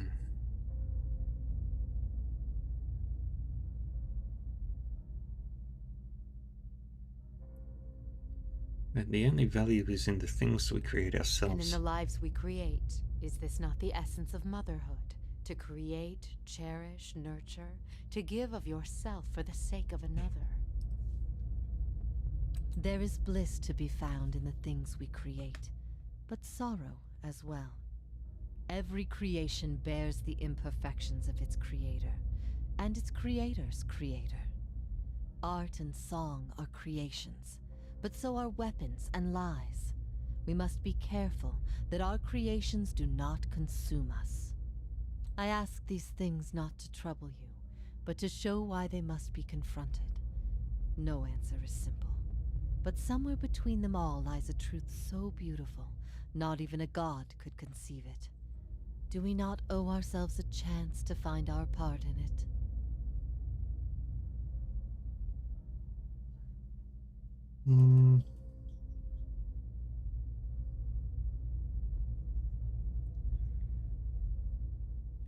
Yeah, we do. Even without assurance, there is still If that is truth. truly what you believe, then you are a far different person than the one I knew.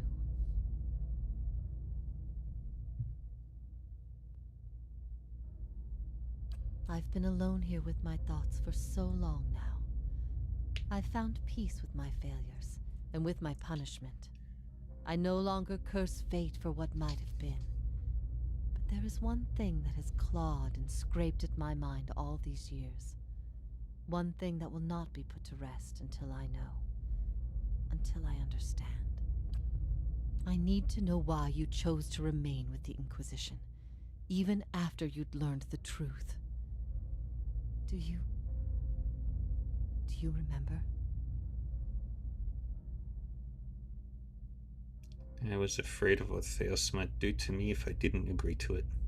Woedica gifted him a great many things, but his ability to manipulate was always his own. Good. Good. The things I taught, the things I believed, I needed to hear that. I needed to know it wasn't because... Because I doubted you? I needed to know it wasn't because after everything you'd learned, you'd still rather believe in a lie. If that is the conclusion people reach once they know everything, then my purpose has been a mistake. Did my opinion matter so much to you? Of all that I loved you for, it was your righteousness most of all.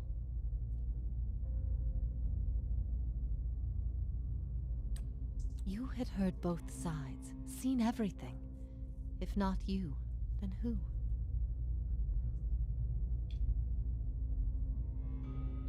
You're never going to be able to convince everyone of anything. True or not, there will always be dissent. I expected dissent, but I needed to know that true faith would prevail. Perhaps I've been wrong to place so much importance on one person's actions. It was all I could do to feel like there was an answer. Even knowing what you've told me, some part of me knows it doesn't truly answer what I wished to know, nor will an eternity of silent contemplation. I will have only my guesses and suspicions, and that will have to do. And what of your understanding of our past? Are you at ease with the choice you made? I see the world differently now than I once did. I regret what I did to you and wish your forgiveness. I have always forgiven you. Though I didn't know your reason, I knew you. I knew we had had something wonderful once. Looking back at that has helped me through these many years. At first I thought this might be the source of your soul's anguish. But now I see I was mistaken. You are not divided on this matter. You have put it behind you. It is with Theos that your agony lies, in sun and shadow. Your questions are not for me, but for him.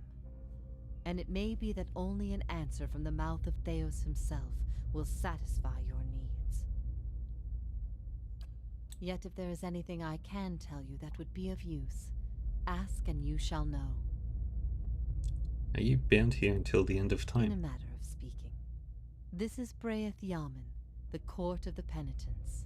Souls are confined here until they repent. They must beg the forgiveness of a god, pledge their soul to them, and they will be lifted from this place to the world above. In truth, they receive leniency, but not true mercy. The spite of Woedica is eternal. They linger above, at the side of the old court, and are not permitted to leave the island, forever severed from the cycle. This prison was full once in the days of the Inquisition, but time weathers all things, even will. I'm the only tenant who remains. Yet, I feel their presence strongly now, as it was in the beginning. You have brought many of them here. They cry out for the judgment of Theos. You have struck some bargain with the gods, then? The other gods aid me because they want Theos destroyed. I owe them no debt. They aid you because they would bend you to their own purposes. Engwith built gods from ideals, and an ideal on its own is a grotesque and vicious thing. But these souls, these forgiven the gods have bequeathed you like chattel. They were loyal followers in life. They will be with you to the very end. Let me ask you about something else. Do you know what it is I need from I could Theos? not say for sure. But you have been to Sun and Shadow before, and it came at a crossroads in your life, when much of what you knew had been upended. I have to believe it will come to you there.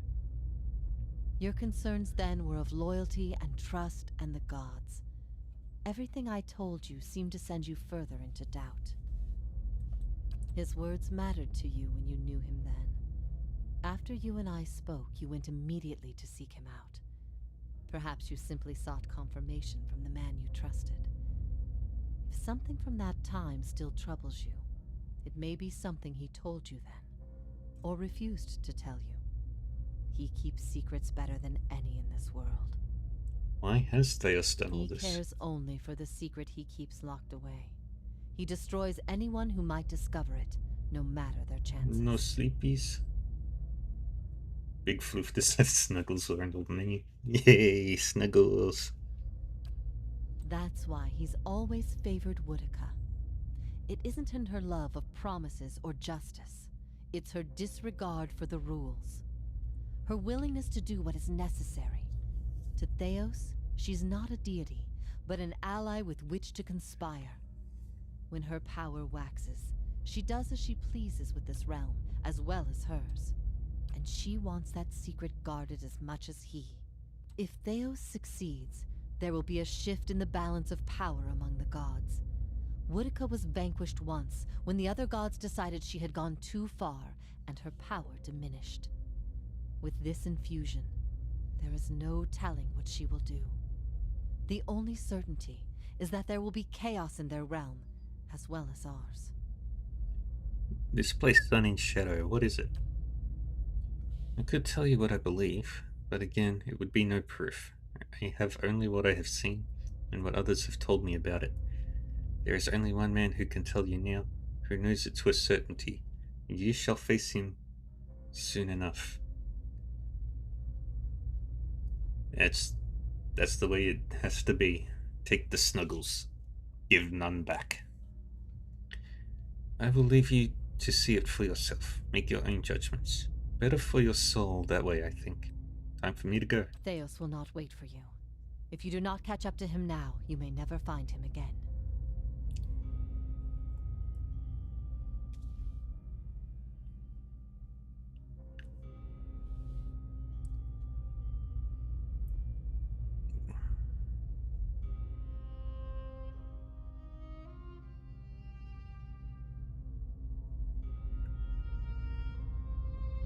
Then I will waste no more time. Farewell, I Iovara. am grateful you came and found me here, no matter the circumstances. You're not exactly who you once were, I have to remind myself. But seeing you one last time, and remembering what we shared, brief as it was better than anything I dared hope for in this place. If ever we should meet again, in this life or any other, I hope to find you at peace. Yay.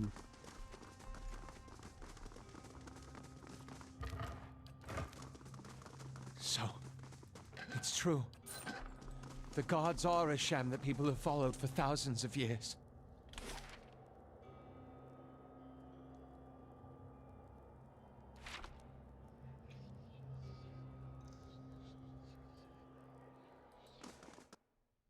Through the sun in shadow.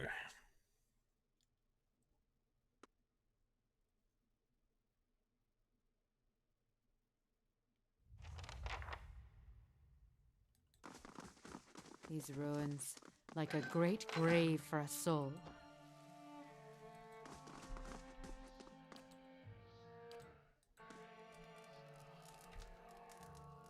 Rixave.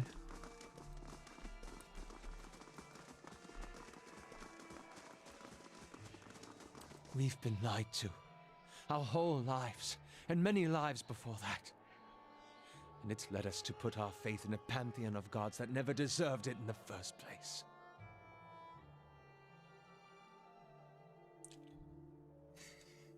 Yay. Little spoon.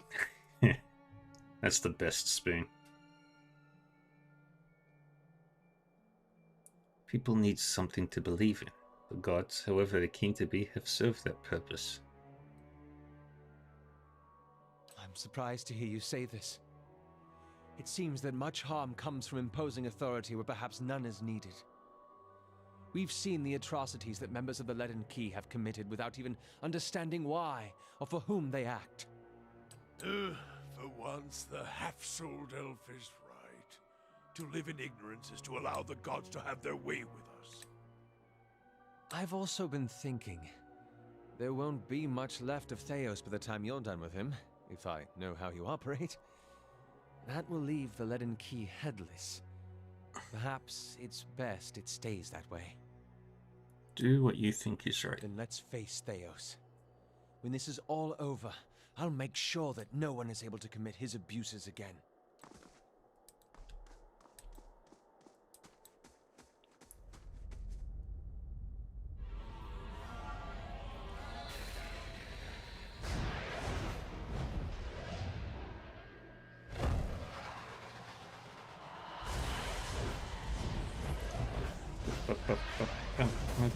All the souls.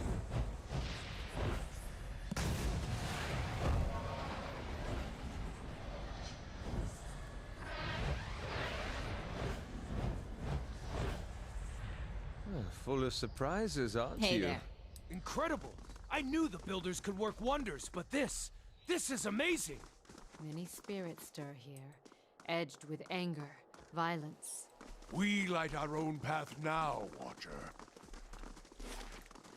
Yeah.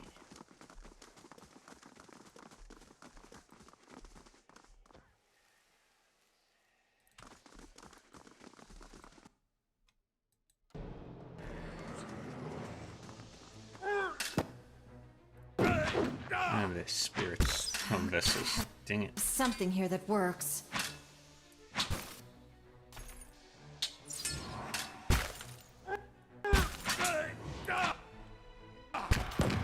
Show 'em Yeah, that how one. it's done! And that's how it's done. Useless. That's not very helpful. And come on. There we go. Yeah, that one. Yeah.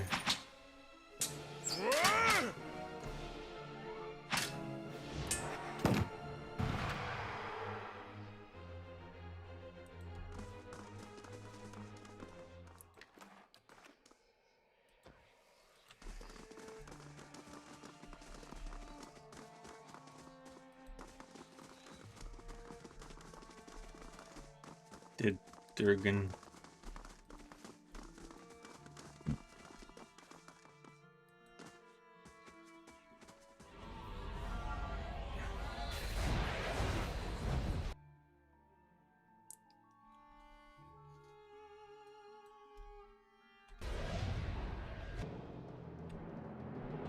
Oh. Shit.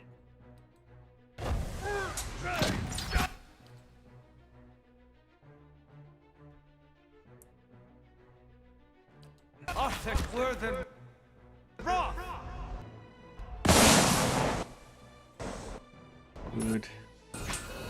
Show him how it's done!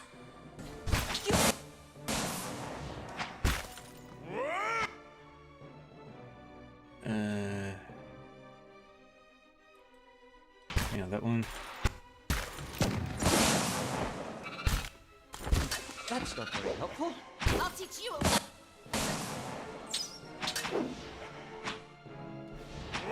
Yeah. That one out.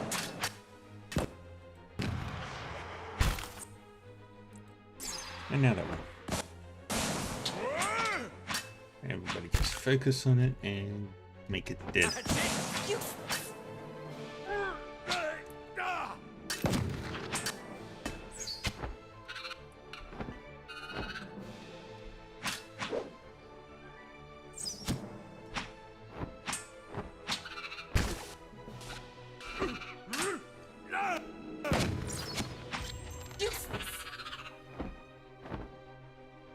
And there it goes.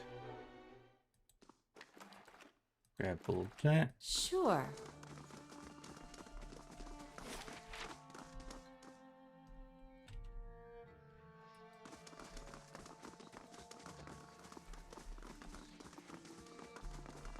Get all these shinies. Got an ad going on.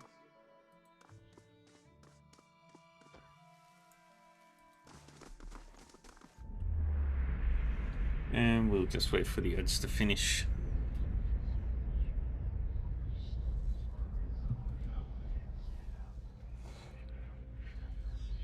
Before we continue on.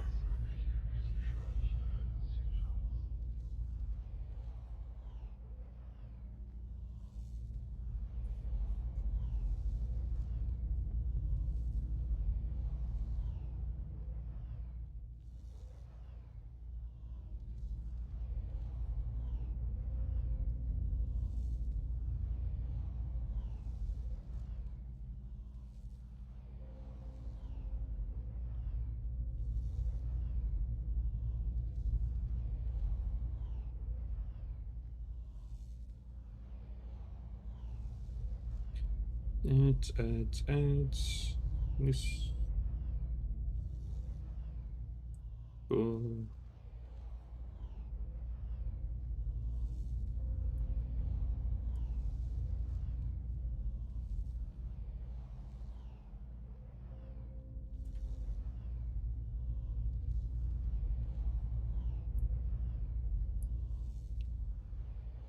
Bum, bum, bum, bum, bum, bum, bum, bum, bum, bum, bum, bum, bum.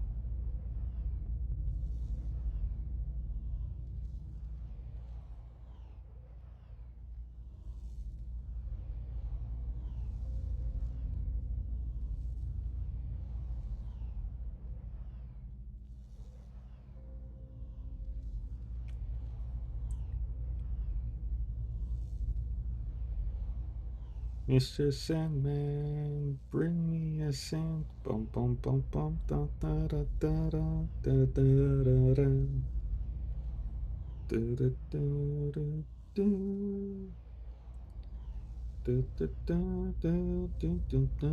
Bum bum bum bum bum bum bum bum bum bum bum.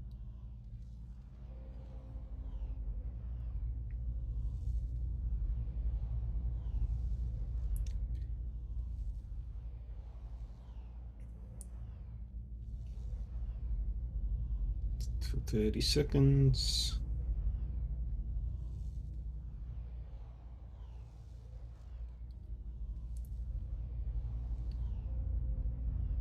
It's nearly done. Yippee.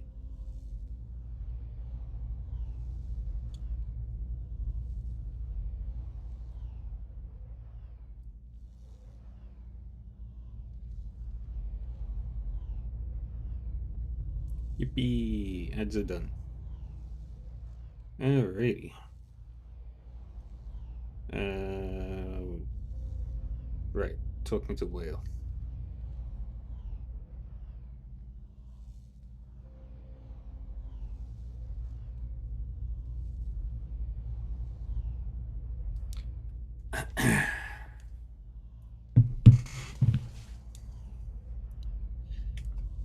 The shadows in the cavern suddenly lengthen and swallow you.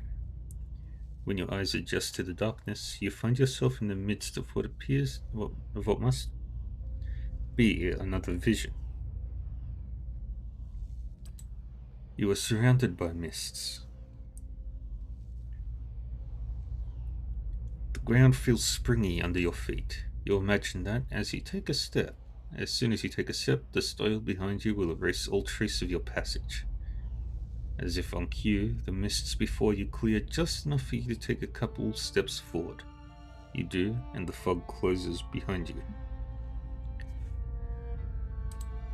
You continue for several minutes in this manner, one step at a time, never seeing more than the ground right in front of you. Eventually, rays of light cut through the haze, and you find yourself facing a canyon wall. Durance's head twitches, as though a mosquito had flown by his ear. He swings haphazardly in the air with his staff.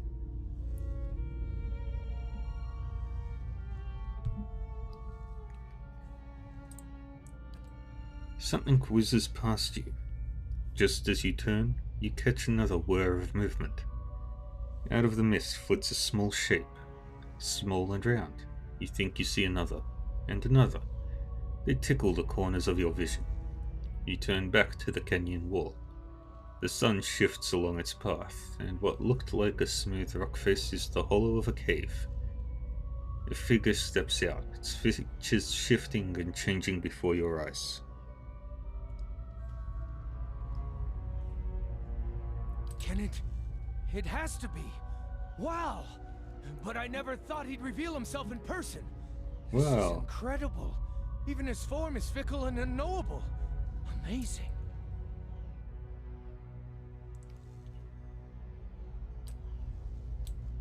The figure transforms from male to female, from Orlan to Amara, its bones lengthening and its fur receding into its flesh. The only detail that remains is the constant, smooth, eyeless face. Or the only detail that remains constant is the smooth, eyeless face. The whizzing, rushing shapes from the mist converge on the figure, and as they form a spinning cloud, you realize that they are ice.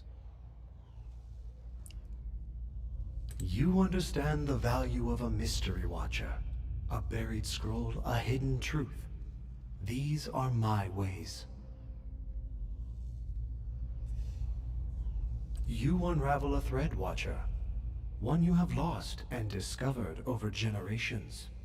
And following it to its end has only brought you back to the beginning. Such is the ways of Whale.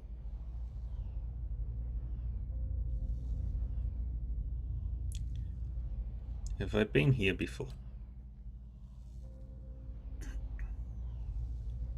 Whale giggles, a strangely modulated sound that rises and falls as the god shifts from one form to the next. Your search for answers to your past has led you to another mystery, and one grander still.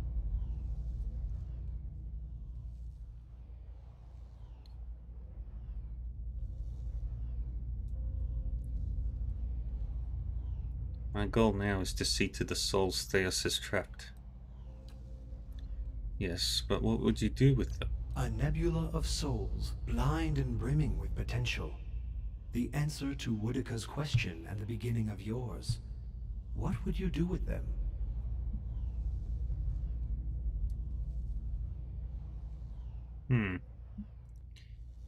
It's definitely a question that needs an answer.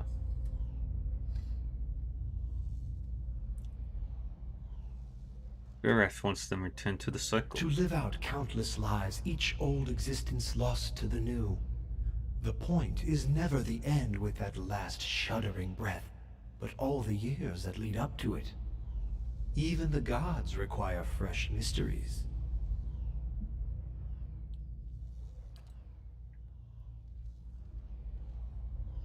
The clouds break and a torrent of rain washes Wall's features clean. His blank face molds itself again, taking on the shape of something you've never seen before. Do not consign the souls to the fate of some god's choosing. You have found them. Now scatter them across existence. Their destination known to neither god nor mortal. Let them be lost again. New answers to new riddles. Behind him, the sudden downpour has carved new caves into the canyon. What would happen to the souls? None know. They could end up anywhere in the realms of gods or mortals, whole or divided. Discovering them again and charting their course through the ether will be a new mystery.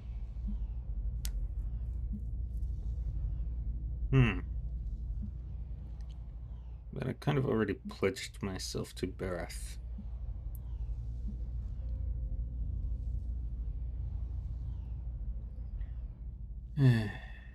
Farewell, Well. That is a word for endings, and this is but a crossroads. Even I do not know what you would choose. Good point.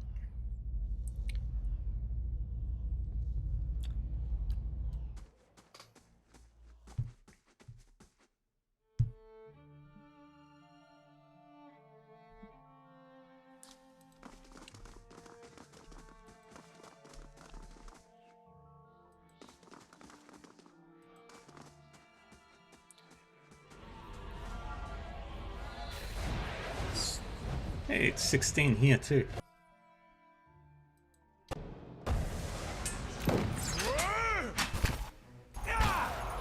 That's it!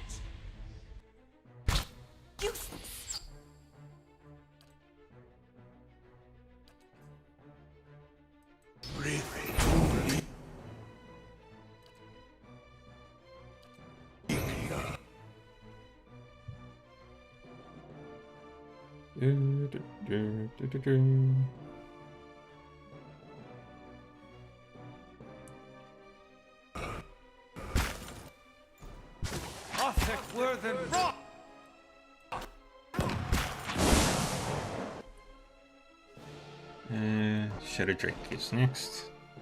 Biggest threat on the battlefield right now.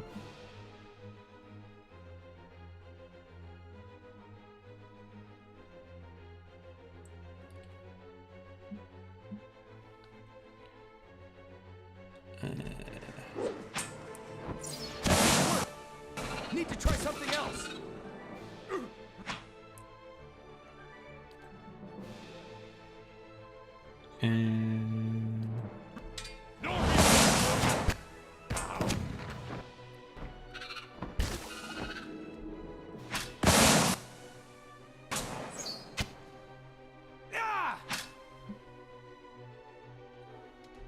That's it.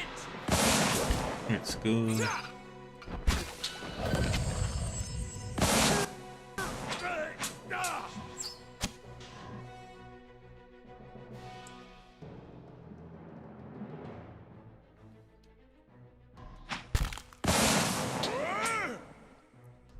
I'm gonna take out that. Yay. That didn't work. Need to try something else. Gotta have something here that works.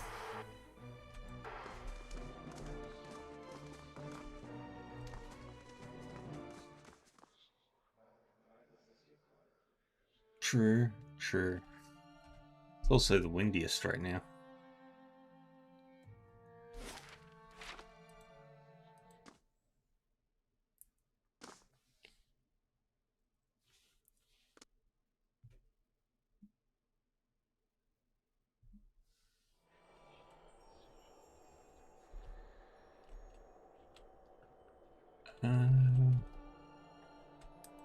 We don't need to go here yet.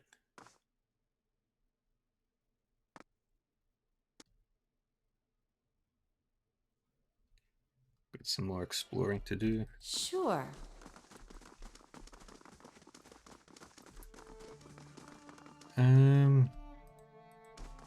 Not sure if there's any rain coming.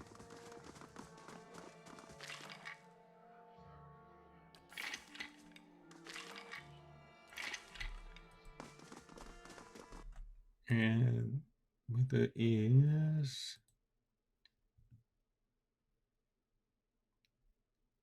maybe.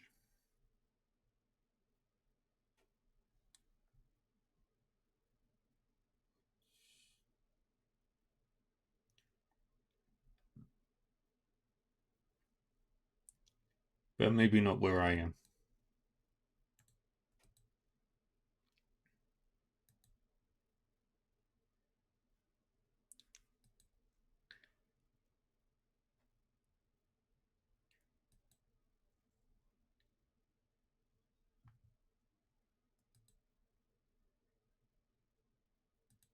Bum, bum, bum, bum, bum, bum.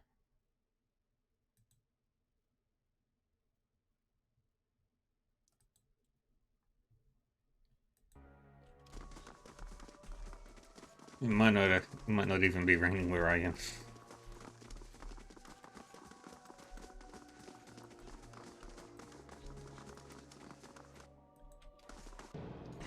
I'll teach you a lesson.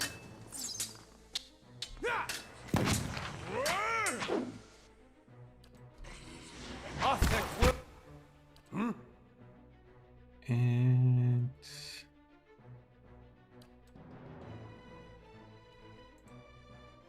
what's this doing?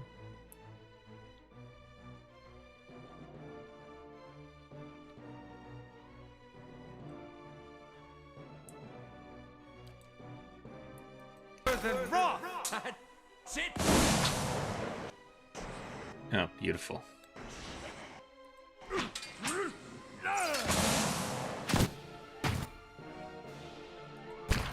Yeah, that one.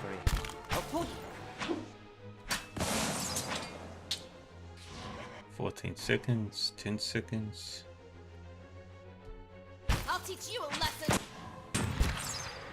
Right, you're next. Right, you're next. Show him how it's done. My mind feels sharp as steel. Perfect. I like the rain too. Sure. Rain is nice.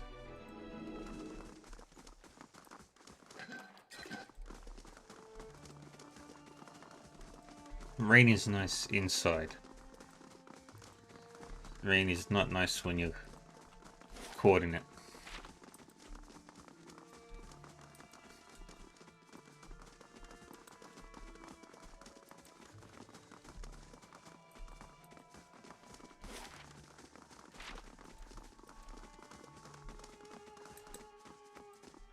Warm rain.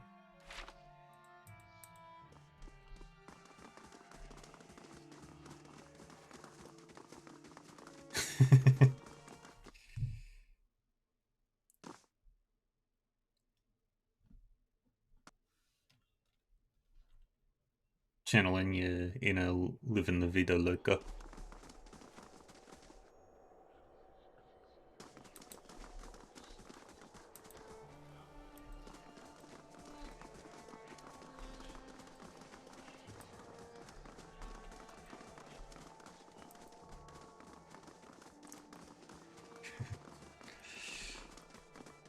Nah. Are you ready to take the oath? To spread the word of the gods to the lost and heathen?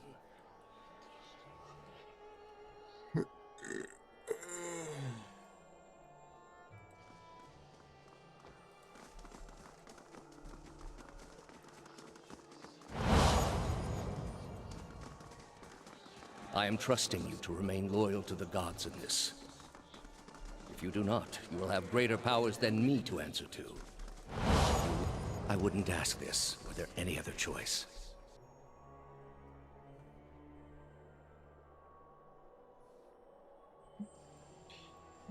Yeah. This moron.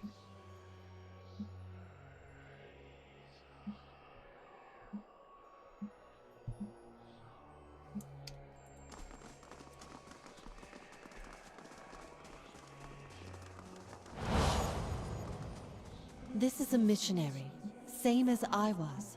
Taught the wrong things as I was.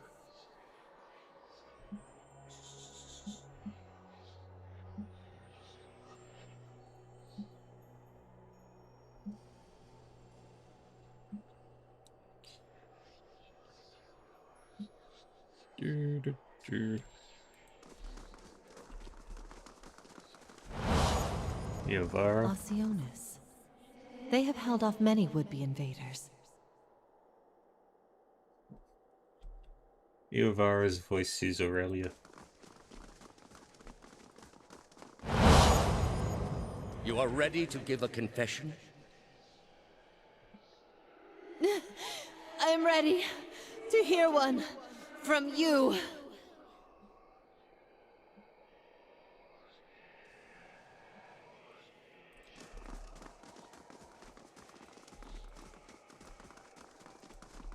Now this time.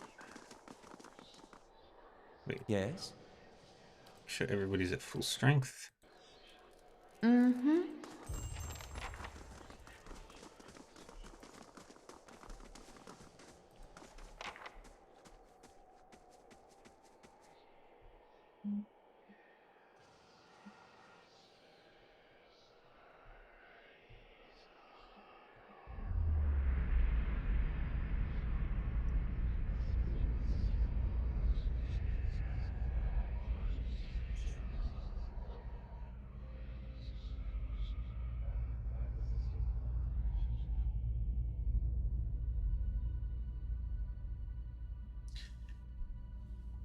I'm gonna go boop Mixie. Oh.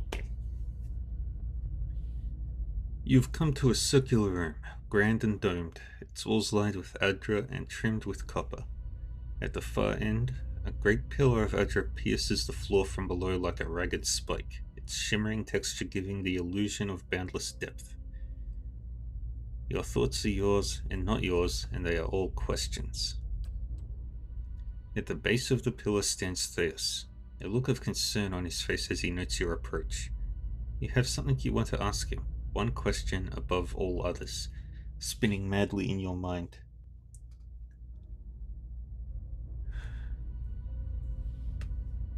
But you don't dare ask it yet.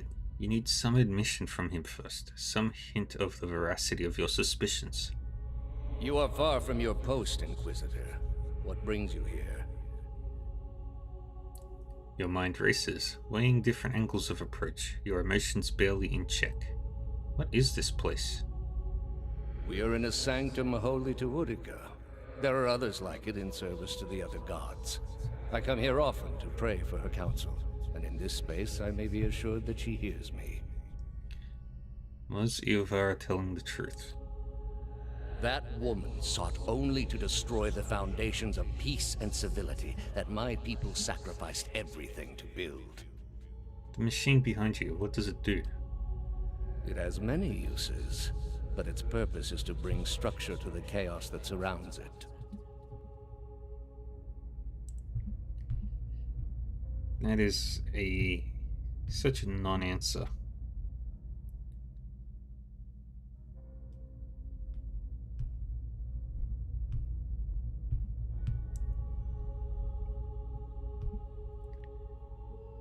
All these statues, who are they of?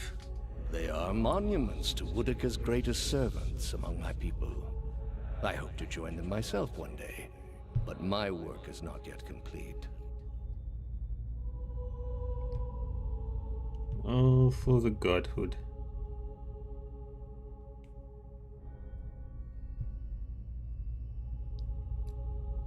Was the entire Inquisition based on a lie? The Inquisition was based on the need to cut the flesh from a rotting wound.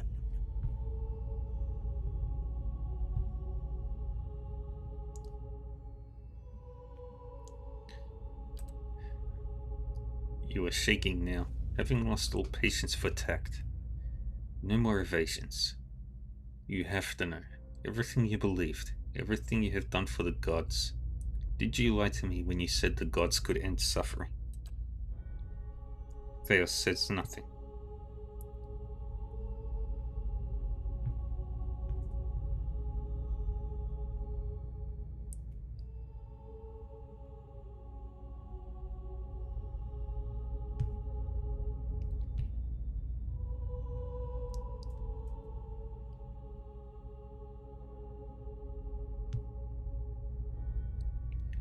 Are there no gods? What is a god? Hmm? A higher power? A rewarder of good deeds and punisher of the wicked? Something men can turn to in their darkest moments when their days seem only like bridges from one tragedy to the next. Our gods are all these things.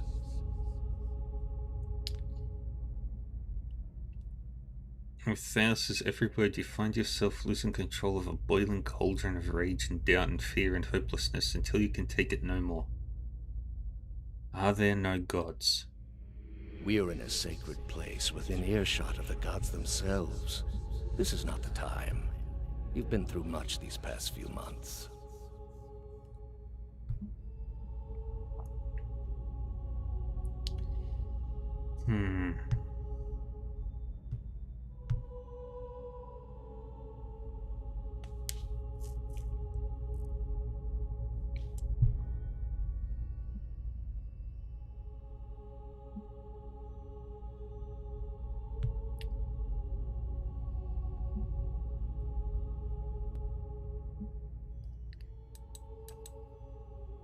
You will return home and you will rest.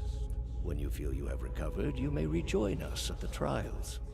The Inquisition is far from over, and I will have need of you. There are many who continue to spread the lies of the apostate. The Inquisition will not end until we have pronounced judgment on all of them. His eyes linger on you, and there is no mistaking the threat behind it.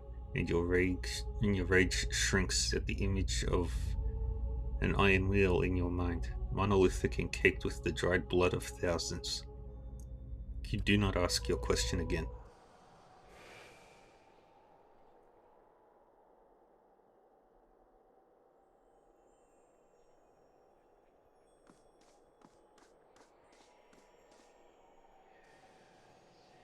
How did you find it? I didn't. It was Lady Webb. Another in a string of acts of petty defiance. For all her knowledge, she always preferred spite over reason. It was reason that guided her hand in this. Then she should have obeyed. I ask one thing of all my followers. She was incapable. A waste of rare talent and intellect. Blind obedience is a lot to ask of someone with a mind of their own. What of your cohorts, then? They have followed you to their deaths. Is it loyalty that brings them here? Or is it, as my agents suggest, that they have no direction of their own? What of you, Orlan? My agents tell me you are far from home, both in distance and in years. Have your friends proven a worthy distraction from the pain of ostracism? Ostracism? Is that the name for the groin rash your mother gave me? Don't fool yourself, old man. You know nothing about me. Enlighten me, then. Is it Gallowayne you serve, or is it Wal?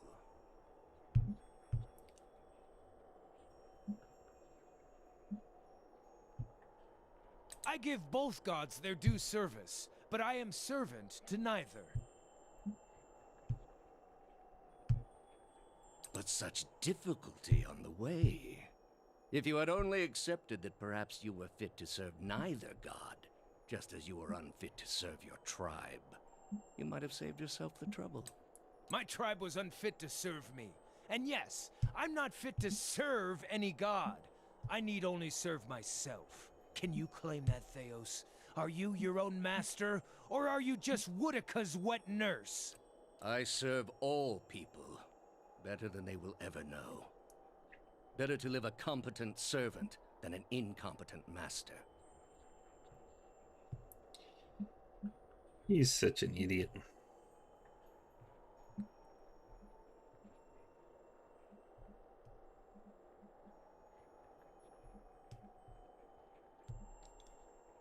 Stretch.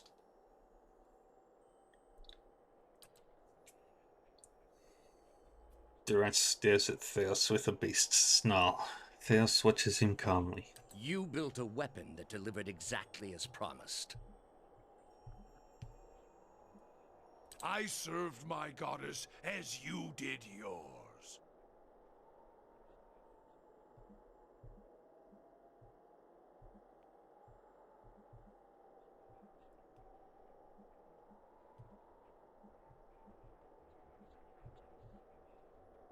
Yet the other builders were slain, 11 of a dozen. Why not you? Were you somehow different? Redeemable in your god's sight? Whatever desire I had to be redeemed in her eyes was weakness, purged by the Watcher's sight.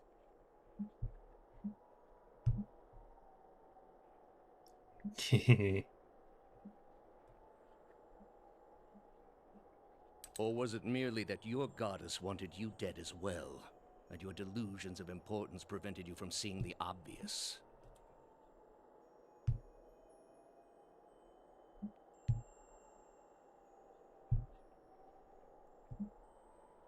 A whore's beguiling charms, nothing more. But the spell's broke now, Theos. The trial's over. I know friend from foe. And I've come here now to see a foe repaid. You were able to destroy a god because another god wished it. Without her hand to guide you, you could not strike at a god any more than you could strike the sky. You are impotent, and not just from the pox. State your name and purpose, young acolyte. My name belonged to the gods and my hand to their service. No more. You serve none but yourself. Without contact with your order, you can have no higher purpose. Only the base concerns of the flesh. You have cast yourself from our ranks. And I should have done it years before. I'd rather live in uncertainty than servitude. And that uncertainty would lead you where it leads everyone. To doubt, to emptiness, to the many cruelties inspired by disbelief. You will have to forgive your Grandmaster for remaining skeptical of his initiate's choices. You are here because you are lost. The gods cannot reach everyone, I'm afraid. May you fare better in your next lives. I gather you have had your soul awakened. Why else would you shadow my footsteps like some stray mongrel? You think I have something to offer you, but our business was concluded long ago. I lived my life by the lies you told. You owe me the truth. I answered your questions once. That your soul is not fit to accept the answers is of little concern to me. I lied to no one.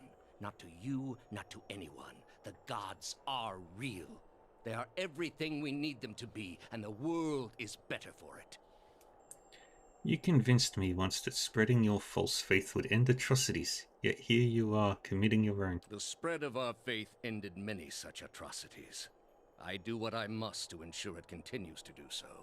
The heart of this country has skipped a beat, nothing more. I have done far worse. I plunged the peaceful kingdom of Telosus into civil war. I slew the monarch of Desantio, whose people never knew hardship under his rule, and replaced him with a cruel despot who brought them to ruin. When plague arrived at the great city of Arborensis, I saw to it that the cure did not. They piled their dead outside the city in heaps that rose above their walls.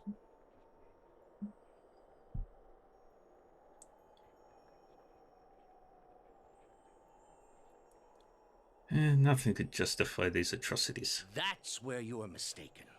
There was a time, back when your soul was still a shapeless mist, when the world believed only in false gods. Thousands of them. Gods that told them to take slaves. Gods that told them to make war upon their neighbors and devour the slain. Welcome back, Scoot. Gods that told them to burn their children alive and cover themselves in the ashes as a sign of their faith. You need a lizard button?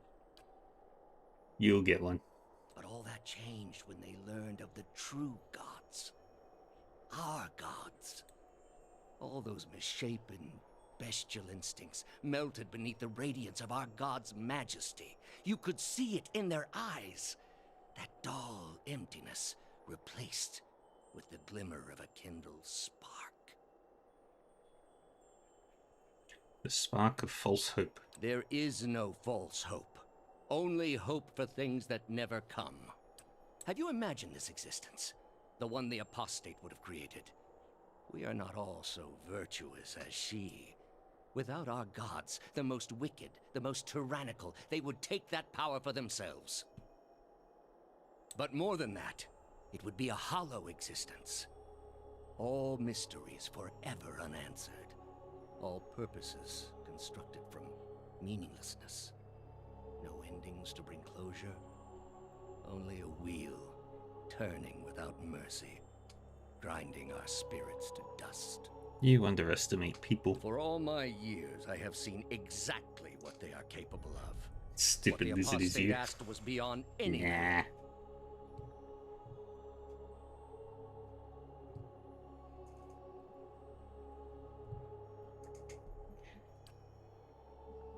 All I have seen, the millennia of experience. I will not be dissuaded from this course. This is the only way. I think former lover.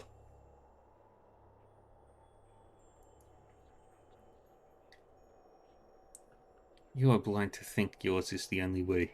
You are controlled by your own doubts. We are all controlled by our own doubts.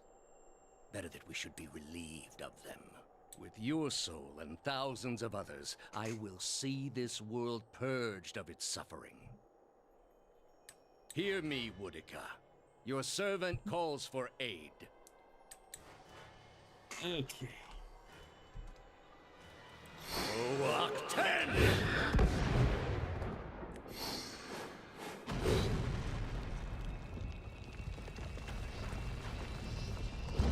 Your eyeballs are shooting daggers right now.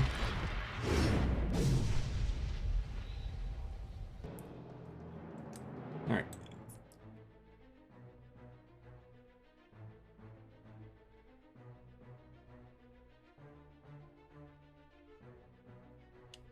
I said you'll get a lizard button.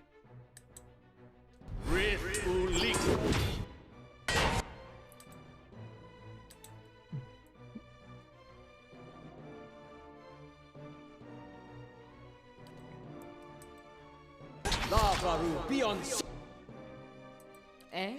You go deal with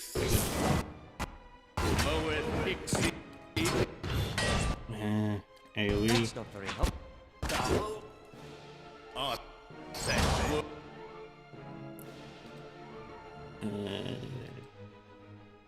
Disintegrate the headsman.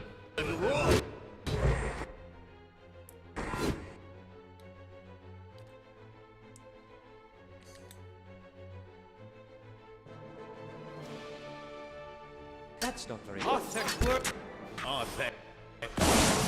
Yay, lizards. We all love lizards. I actually wanted to get my hands on... I actually wanted to get a bearded dragon once.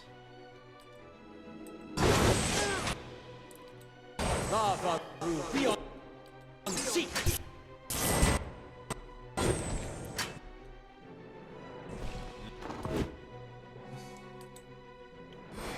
Die already! Oh, right. I forgot about explosive death. Die already! What? Need something? Death for the judge. What? Where's Durance? Now, where's the dead?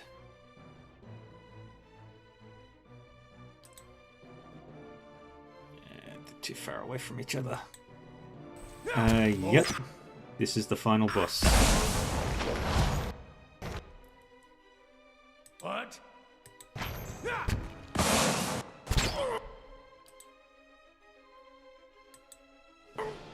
Yes?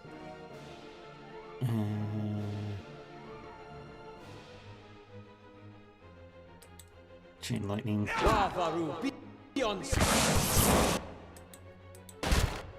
Get over there.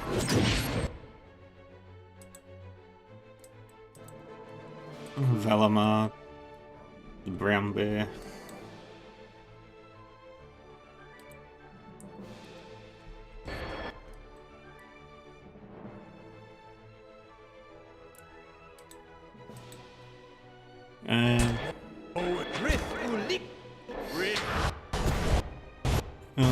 If there's time, I might try keyboard and mouse trails. Need something? The druid. Really?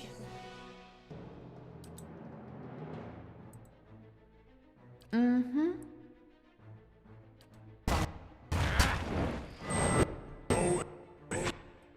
Ixiana!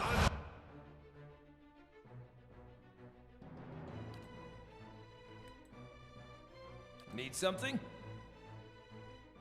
Ah, worth it. Worth it. Yeah? Your thoughts must flow deeply indeed. What? Why boo? How may I help? Moment.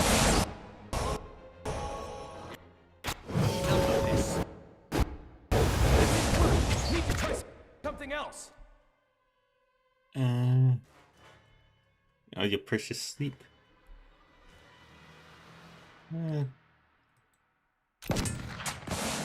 Or I might do character creation for Pillars of Eternity too. Oh, thank you.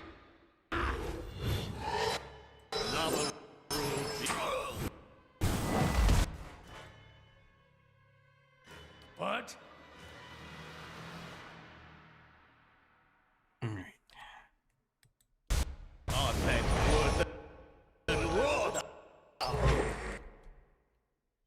Okay, he's confused.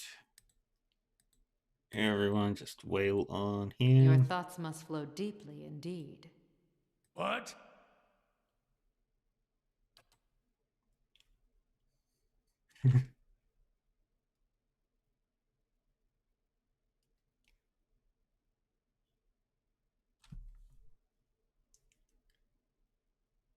I'm not sure what I'll do.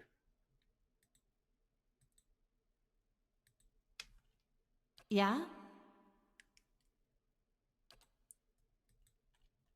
Yes? Idea.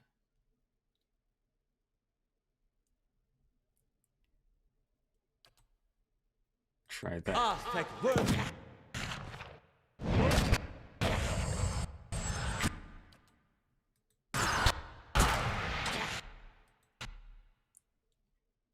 Aye? Okay, he's immune to basically everything.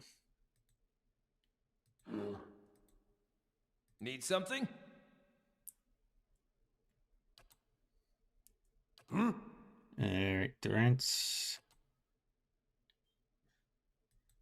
Lavaru.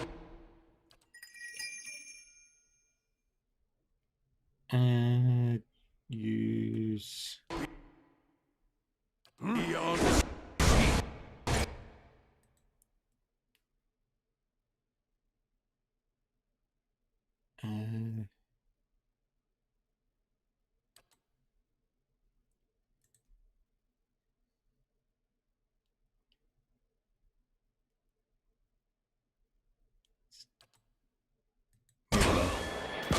Mm-hmm. Oh, thank you.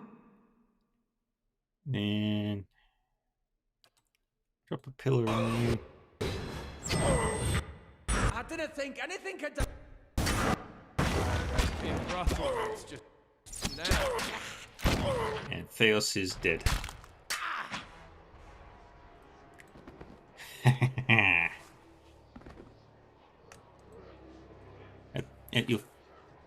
at your feet.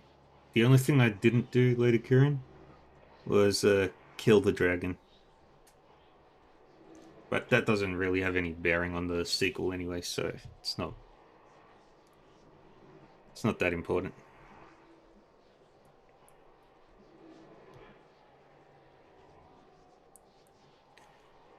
At your feet rests the body of Theos, hollow, the dense wrinkles shaped by the silent shouldering of an eternal burden now smoothed across his color-drained face.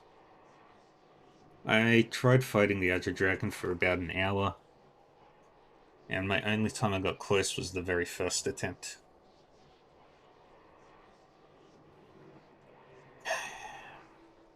His soul remains still for the moment, defenseless, its energy expended in defeat. It lies sprawled across his body like a death shroud. That's the servant down, and the mistress still to go. A good start, worthy of being built upon.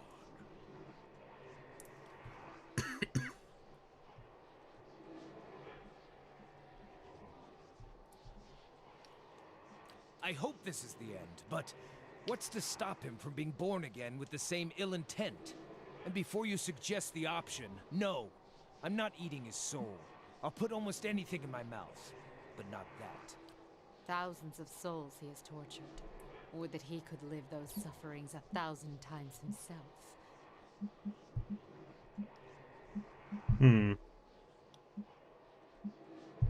Well, the funniest option.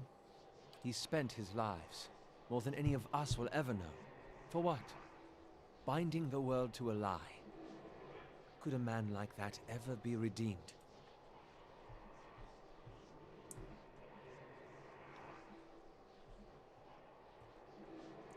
Explore his soul. They're all done. With a deep breath, you plunge into Theos' soul, and where in Brackenbury it had been a maze of narrow corridors and dead ends, now it is expansive and borderless, its walls crumbling into heaps like the ruins of Engwith as you pass through them. You travel for what seems like ages, rushing to a known destination, a memory you glimpsed once before, and at last you see it, no more than a pinprick of light at the end of a long tunnel. You'll see. Expanding slowly at first and then quickly as you near. You come out in the room you are standing in now, but it is new and pristine and filled with people. Thousands of them, all turn towards the great Adra pillar and the machine that encases it. Theos stands at the machine, and you are one with him now. You look out at the crowd, at the faces of shriveled old men and cherub-cheeked little girls, at mothers bouncing infants to quiet them and fathers clasping their children's restless hands and watching you with somber acceptance. A woman with tears in her eyes gives you a small nod. Chaos is always fun. Long live chaos.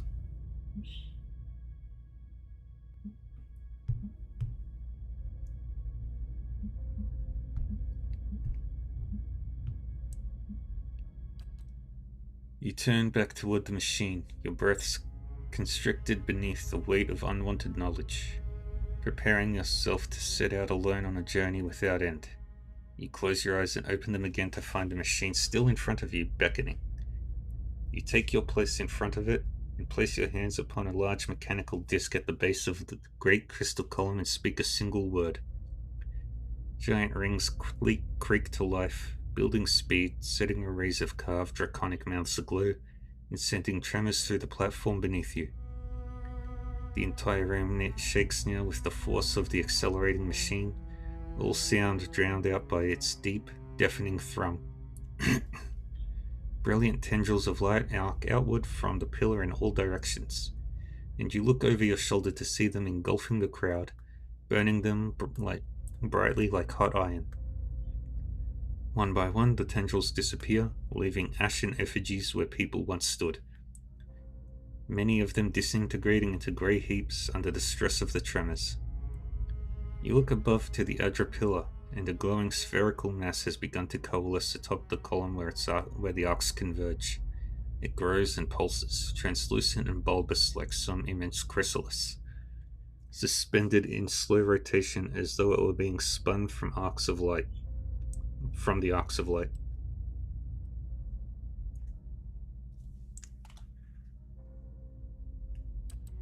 When the last arc disappears, the spectral mass hangs a moment, no longer rotating, so bright you must shield your eyes with an outstretched hand. It seems to you as though it is looking at you. You bow your head in acknowledgement and look back up to see it melt into the pillar like warm candle wax. The pillar flares with a flash of light bright as the sun itself, then fades into darkness. The machine slows down to an abrupt halt, and when the last echo of its grinding cogs has passed, the chamber is still and you are alone.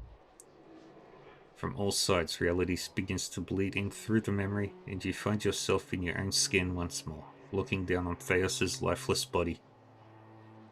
You sense a listlessness to Theos' soul, an overwhelming fatigue that hinders its immediate escape and makes it vulnerable to manipulation. You feel as though your victory has given you some kind of hold over it, and you are able to do with it as you please.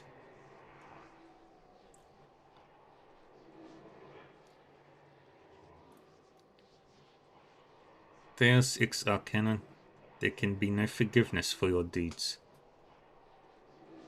Only justice. You shall escape judgment no longer. To apply the teachings of Durance would more immediately satisfy the cravings in my bones. But this is the stronger lesson, for his soul is already marked by his own hand. You regard Theos' soul, still and subdued. Oh no, I'm giving him eternity in prison.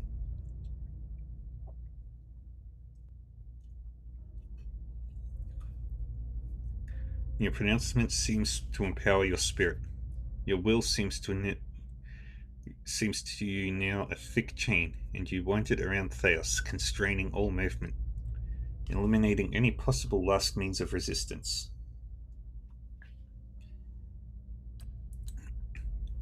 You call to mind the eternal prison, the vast empty cavern and its cells of Adra, vacated by souls that chose to betray themselves in order to escape an infinite abyss of hopeless self-reflection.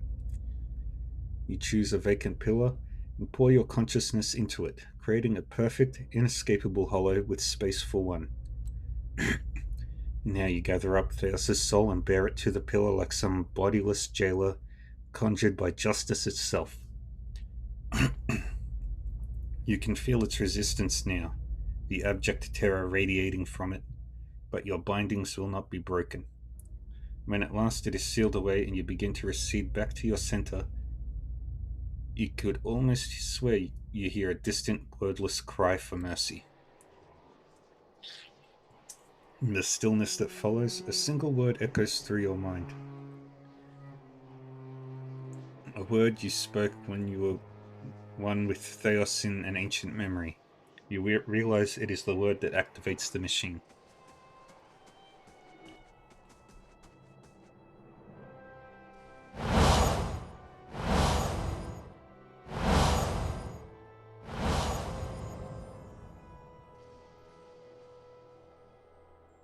If it makes you rest easier.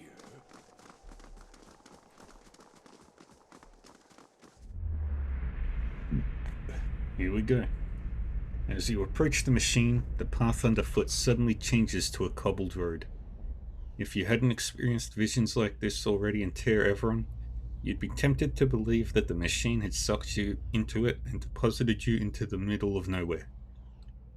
The sun blazes overhead, and the rolling meadows and thick forests on either side of the road could be anywhere in the Deerwood.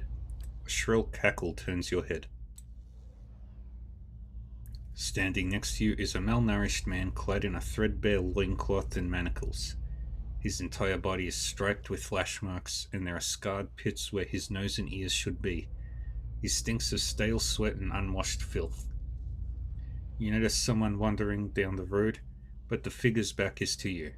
The scarred slave has your attention for now. You know something of quiet servitude, Watcher. Groveling and simpering before the gods whose aid you need, so that when they finally raise you to a place of power, you can seize what you desire.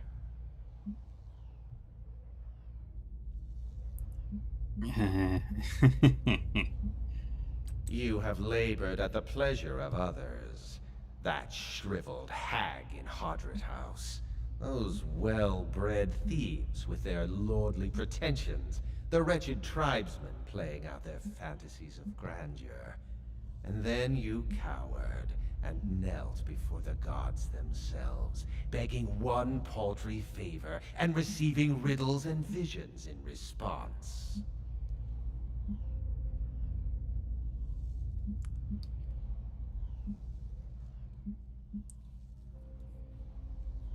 And now the gods give you orders and commands, even while you set out to fix what they cannot. Yet what have they offered you?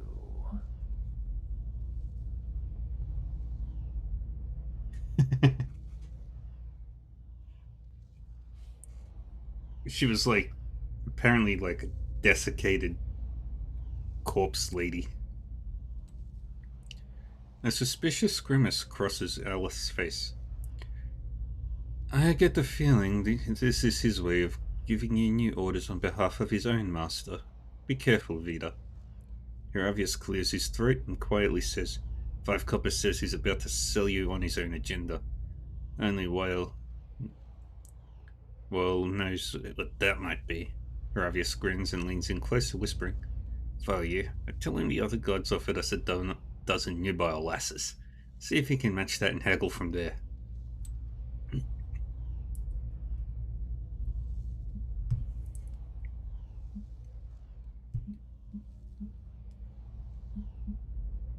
Heravius is just an animal.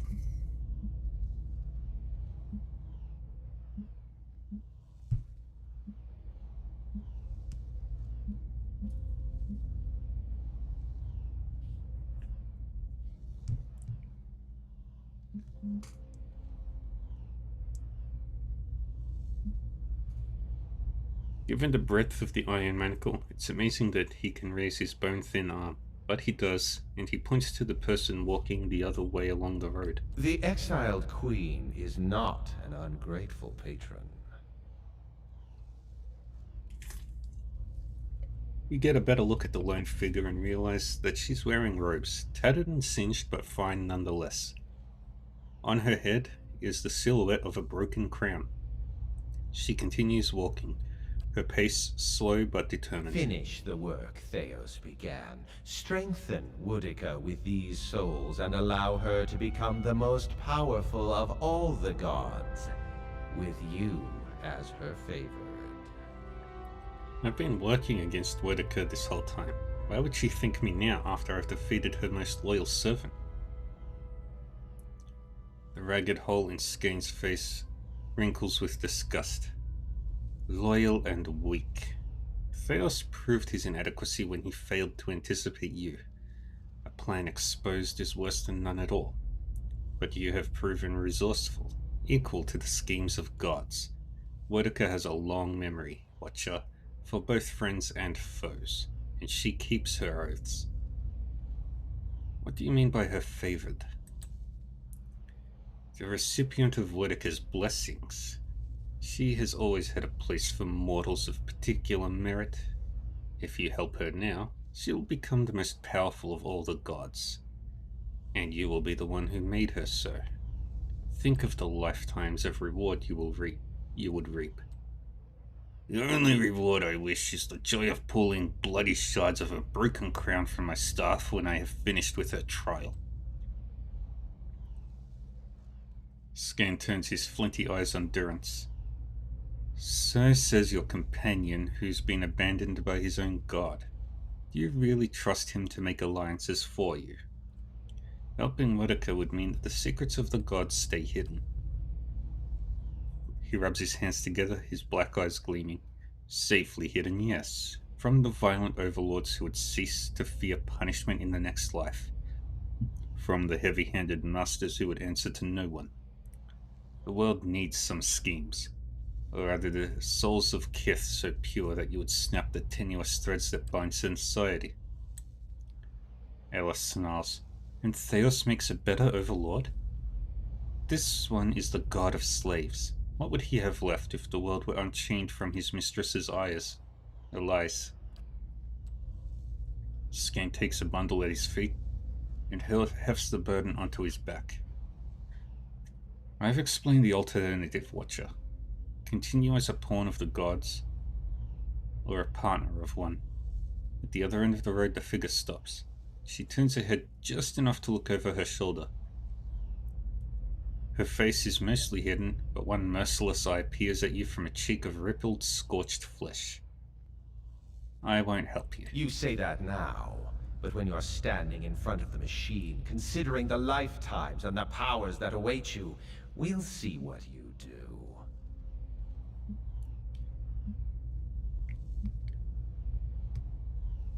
I will do one of the options.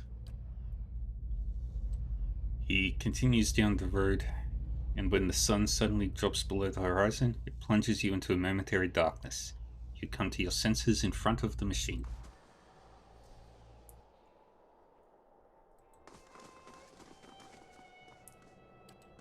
Ah, the end of the road greets us at last. You fared well, Watcher. Better than any Watcher has right to. Seems you were a field in need of a flame's cleansing.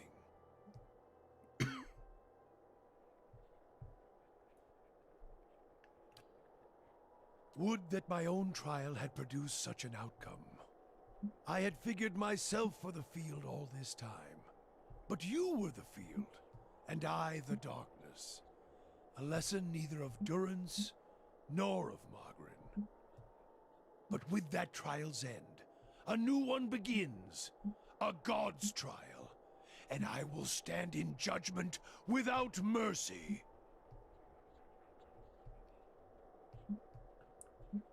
Durance is alright.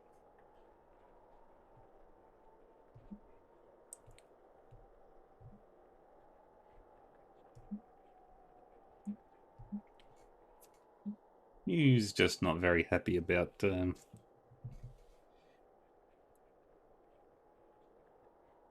gods doing their bullshit.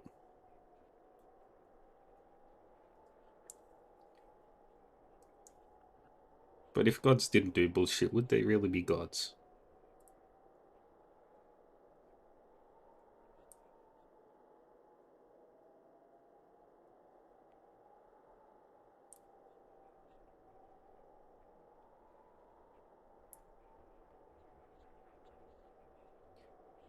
Just wait for the ads to finish. Yep, epilogue is still going. I'm just waiting for the ads to finish.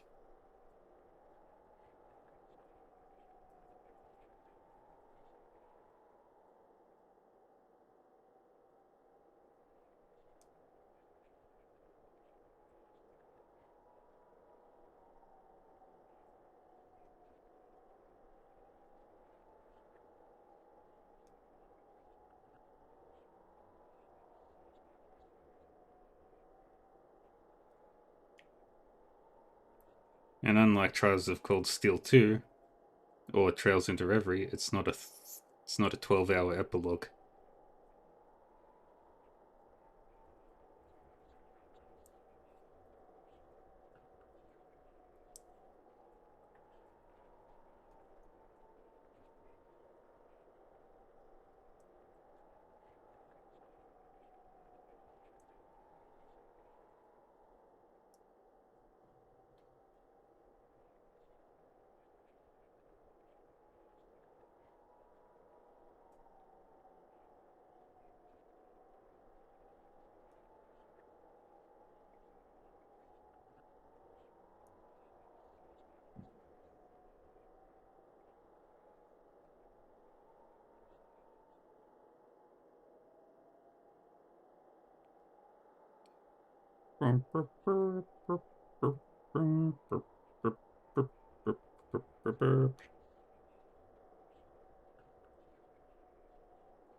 Yeah, 11 seconds.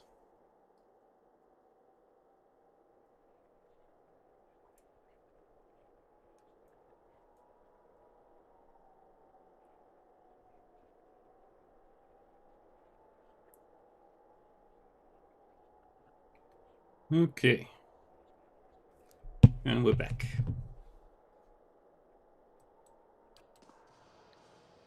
Hello. Astounding.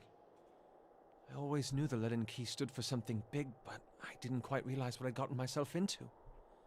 And now, you're in the middle of something even bigger. With a decision that will affect millions. Millions, you say?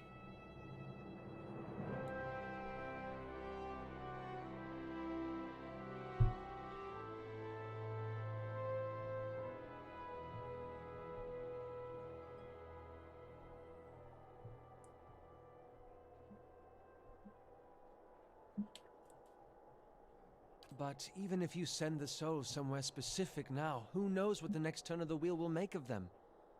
We can't really control what happens to them. Nor should we try. I had to see the monster Theos had become to realize that. Indeed.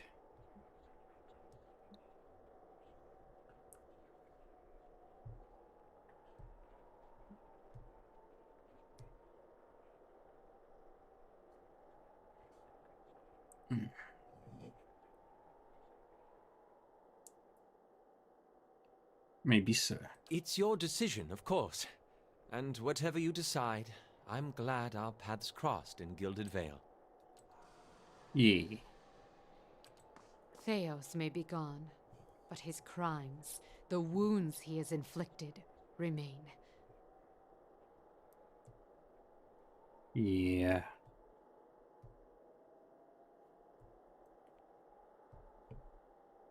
Theos is what we would call in polite society an asshole.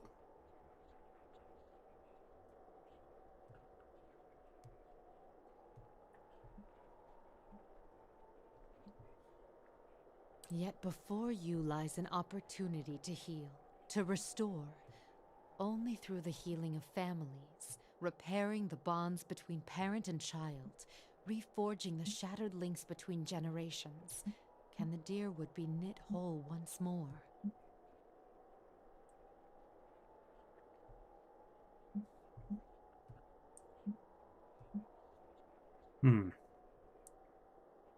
You're right. People will long remember the legacy. Let them also remember the healing that followed.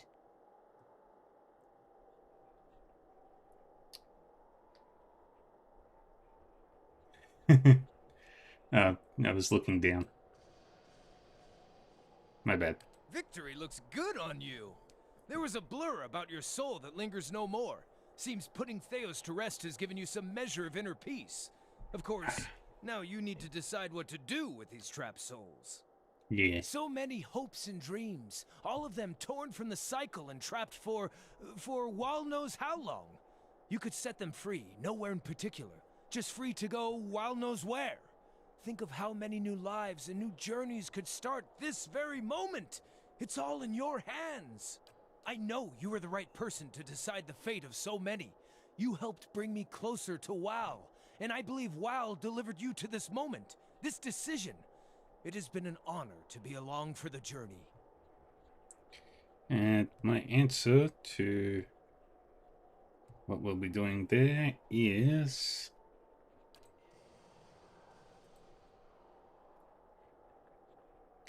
with your companions bearing witness, you step up to the place where Theos once stood before his people long ago. The great machine lies in front of you, idle, ready. Did I save? Not yet.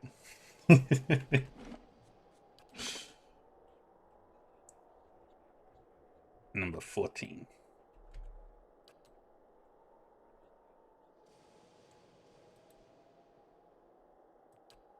Speak the command to activate the machine. There is a shrieking of stone grinding against stone cold. Against stone. Yeah, I forgot all about that part. As old cogs loosen and begin to turn. You have only moments before the souls will be sent into the Adra vein. This will be your only chance at redirecting them. Whale, Skane and Whitaker,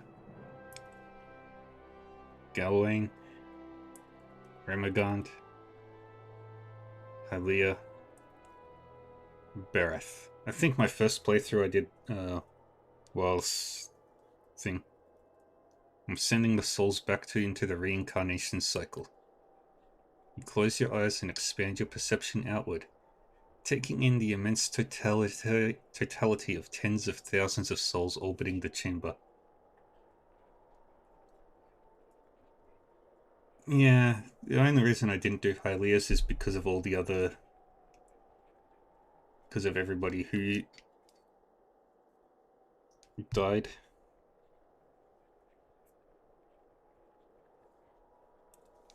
because it just wouldn't be fair to everyone.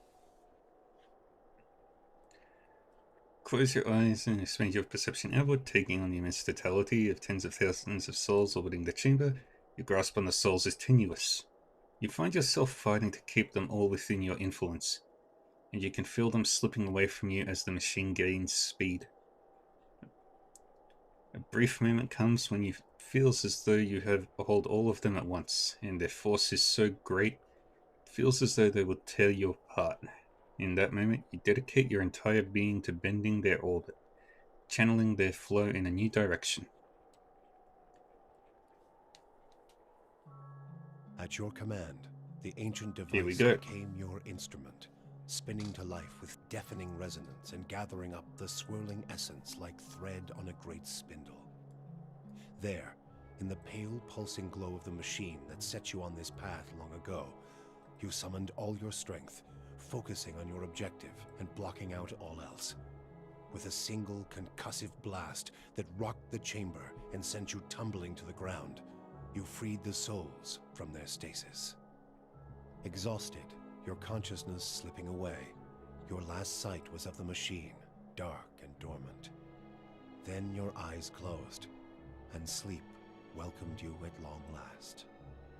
After coming to and searching for some time, you discovered the route Theos used to enter Sun and Shadow, and embarked on a long and arduous ascent back to the surface. You emerged in Ter Evron after days of tunneling through the rubble Theos had left behind, and when you stepped into the daylight, you were faced with a different Dyrwood than the one you had left. At your direction, the lost souls of the Hollowborn were funneled back into the churn of Bareth's wheel to find their way into new vessels and partake in the life they had been denied during Widewind's legacy. Though parents of Hollowborn would remain just that, the end of Widewind's legacy would bring about a spate of new, healthy births, with many of the infants bearing souls once meant for Hollowborn children. The natural cycle of life and death had been restored to Dyrwood, and with it came a renewed faith in the providence of the gods. Yeah. Lord Radric's zeal had brought him back to life once, but it would not do so again. Radric's destruction at your hands spelled the end of his suffocating rule over Gilded Vale and the surrounding area. In his absence, the village prospered, becoming a popular destination for new settlers anxious to leave Defiance Bay after the riots. Without a nearby ruler, it also grew more wild, with many settlers moving on as soon as they'd arrived, turned off by lawlessness that was excessive even by Dyrwoodan standards. Nevertheless, despite the challenges of living there, Gilded Vale had survived, and would continue to survive for the foreseeable future. Following the assassinations of Duke Avar Wolfgren and Lady Webb, Defiance Bay was thrown into political upheaval. In the ensuing weeks, the streets had become the domain of looters and blackguards. Few dared to step outside their own doors alone or unarmed. But order would soon come from an unexpected source. House Dominel, realizing that stability was good for business, brought the city's criminal elements in line through a systematic campaign of fear and intimidation. Capitalizing on the mutual antipathy of the Dozens and the Knights of the Crucible, House Dominel continued to manipulate both groups from the shadows, ensuring their decline and eventually supplanting their authority in Defiance Bay. Defiance Bay was served well by the Dominel's rise. Their subtle political maneuvers and lack of legal oversight allowed them to broker a number of favorable trade deals, rekindling the city's economy. Although their cautious approach in the legacy's aftermath had perhaps denied them broad notoriety outside of Defiance Bay, House Dominel's wealth and influence both continued to grow unchecked. The destruction of the machine atop Ter Noaneth spelled the end of the reanimated corpses in Heritage Hill. Though at first few were willing to venture into the abandoned district, it was soon cleaned out and rebuilt. The district's horrors still fresh in people's minds, it would be some time before it was fully repopulated. But eventually the lure of cheap prime land would all but erase the memory. The Duke's assassination at the apparent hands of an Animancer had caused catastrophic rioting in the streets of Defiance Bay. But those who had escaped the melee and the palace hearings remembered the testimonies of the strange guest who had shown up that day and absolved Animancy, implicating the Leaden Key instead. The rumor spread quickly, and soon the popular belief was that the assassin had been a Leaden Key spy. When the legacy had lifted, people came to see it not as a sign that the riots had been according to the gods' wishes, as Theos had hoped, but as a confirmation that Animancy had never been the source of the problem in the first place. Deerwoodans instead convinced themselves that the riots had somehow purged Defiance Bay of Leaden Key spies, and that the end of Widewind's legacy was their well-deserved reward. The rage against Animancers was quickly forgotten, and those who had survived were permitted to return to Brackenberry Sanitarium and rebuild it so they might resume their studies. Yay. The fortress of Cadnua emerged as a bastion of security in the midst of an untamed land, becoming the envy of every Thane and Earl in Deerwood. Legend grew over time of its impregnability, and stories of formidable invaders easily scattered by the keep's defenses became popular around the hearths of Deerwoodanians. Likewise, it also became a beacon to travelers, merchants, and visiting dignitaries alike. Reputed as the finest fortress in all Deerwood, people would journey from near and distant lands alike to experience its fabled hospitality and grandeur. Pallegina had gone against the Duke Spell's orders by inventing a new trade arrangement with the Ananenfath to accommodate the recovering Deerwoodan market. With the Deerwood's people still weakened by Widewind's legacy, the Vailian Republics easily pushed their would-be competitors out of the market. For her outrageous insubordination and audacity, Pallegina was banished from the Republics. She traveled north in the eastern That's what I did with Pallegina. avoiding Vailian ports and entering the ranks of the kind wayfarers.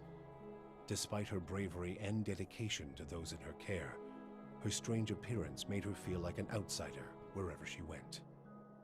Haravius took his leave of the party and, after his first bath in years, returned to his nomadic lifestyle. With his homesickness expunged, he found renewed joy and tranquility in his wandering survey of the wilderness. For the first time in his life, he ventured beyond sight of the mountains of Glonfath. During his travels, he penned numerous journals and sketches detailing his travels through frozen tundra, searing desert, and tropical forests. Wherever he went, Haravius left behind stories of the Autumn Druid, a temperamental, one-eyed wise man of the forest, known to bring food to lost travelers and unusual advice to anyone willing to ask him a question. Adair chose not to return home to Gilded Vale.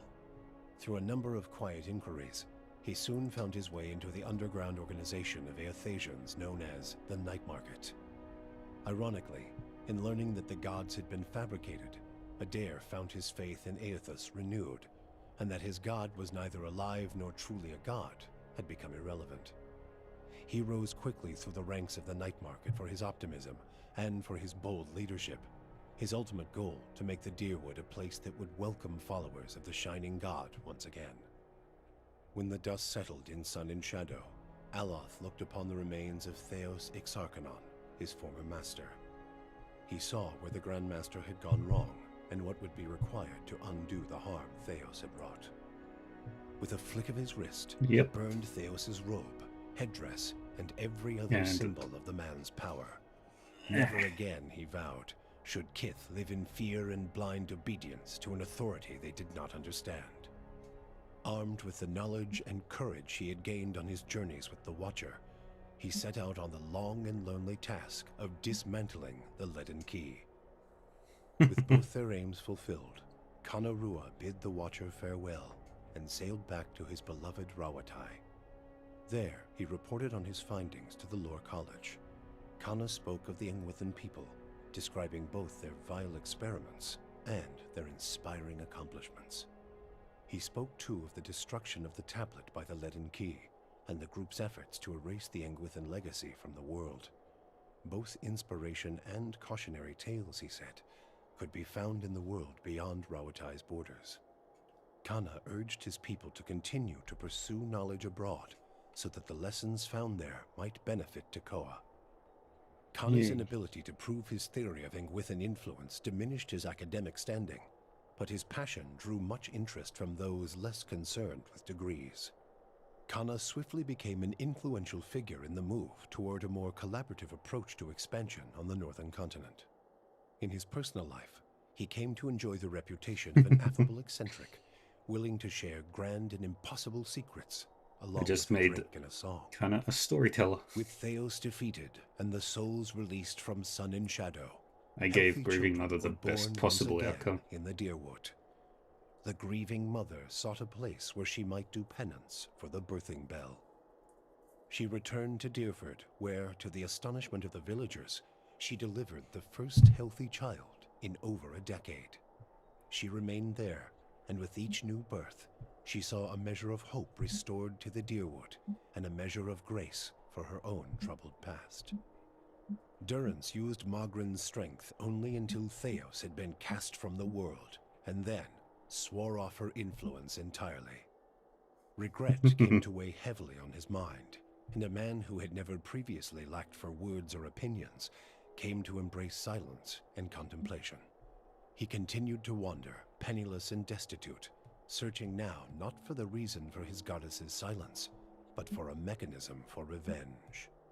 The charred robes he continued to wear as a reminder that he had been burned by his goddess, and not just by the flames of the Godhammer. In her 4-month journey back to Nositoc, Sagani found that the landscapes she traveled had become strangely colorless, the food bland and unsatisfying. She watched the Deerwood, Air Glonfoth, the Valian Republics, and the lands beyond slide by with a dull sense of dread. She returned home to great celebration, yet the words of joy and congratulations rang hollow to her. Old beloved songs sounded toneless. The rituals of changing seasons became drudgery, and Sagani experienced her life back in Masuk as if in someone else's skin. So she fought to feel the worth of her actions, or at least to let her village feel them. She led ever longer and more ambitious hunts, mentoring the younger rangers who followed her. On one such expedition, her party was beset by a blizzard, and she pressed on where her companions turned back. She did not return to Masuk. For you, the death of Theos brought an end to your waking visions, and a silence to the whispers of the past. In their absence, you were able to sleep. The questions of a distant lifetime ceased to trouble your soul. All that remained was what to make of the answer. But at the moment, there was little to be done, and the matter would have to wait. A long journey loomed ahead, made no easier by your decision to bring an infant to Sun and Shadow.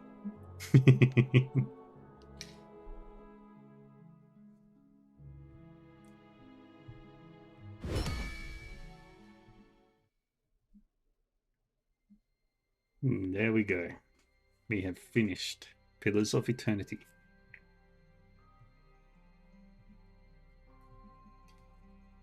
Yee. I feel good. Ba-da, ba-da, ba-da, ba. I knew that I would now.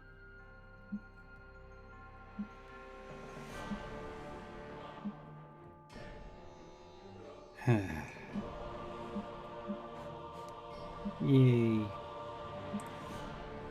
And I think that only took... Yep. I got the baby. I killed a lot of people to get that baby.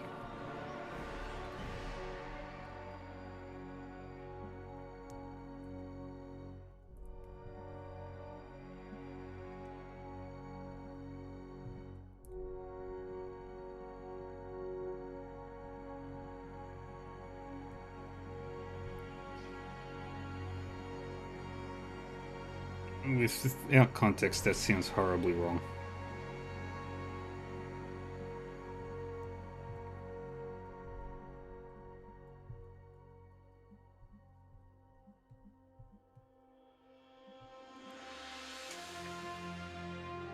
But that's...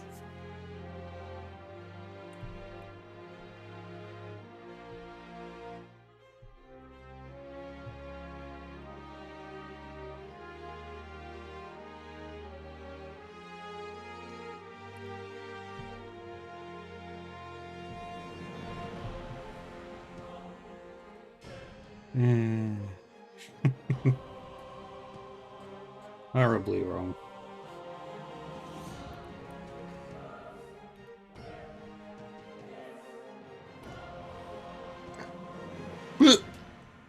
Yay, all done.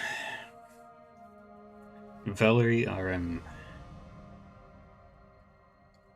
Orion Akaba, Valerie RM, Edward Bosco, Matthew Mercer, Stephanie Shea,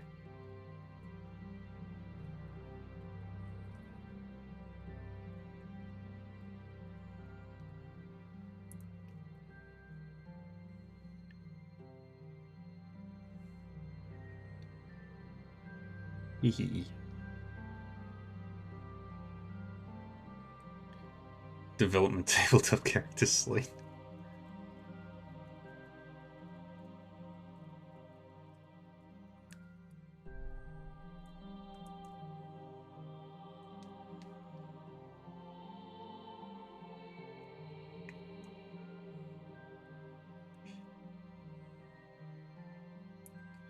But yeah, we're all done with Pillars of Eternity 1. I'm happy that that's done.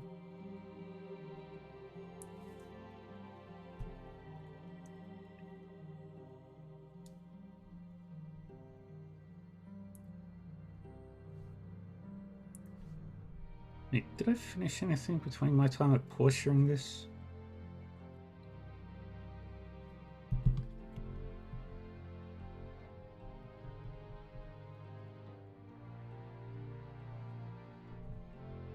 Don't.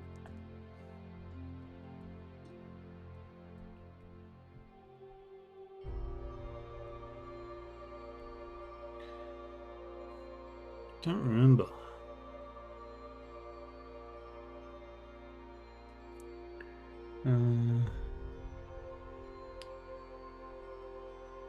Go to sleep, Lady Curran. Or do you want to see what I make for Pillars of Eternity 2 first?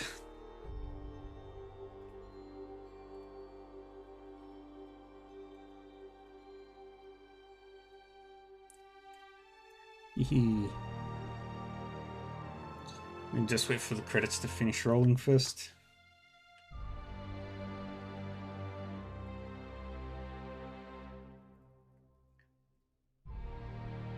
Pillars of Eternity. We didn't do any of the White March, so we can just skip that.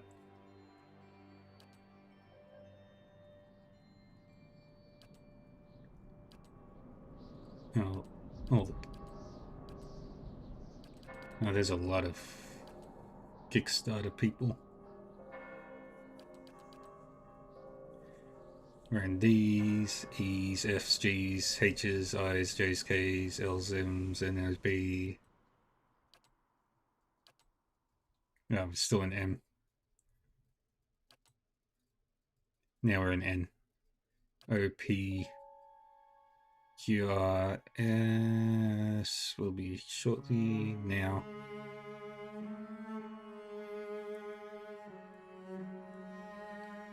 T's.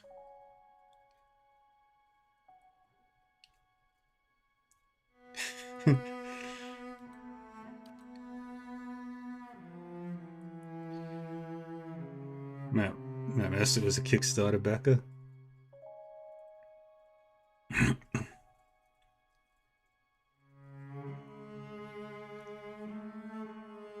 Nah, I don't think I saw it.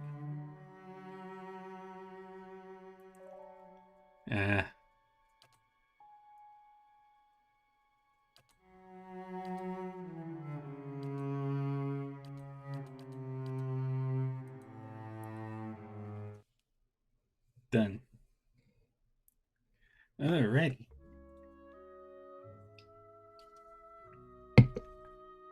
Well, I will be switching over to Pillars of Eternity 2 now. I just want to quickly double check if I forgot to add a...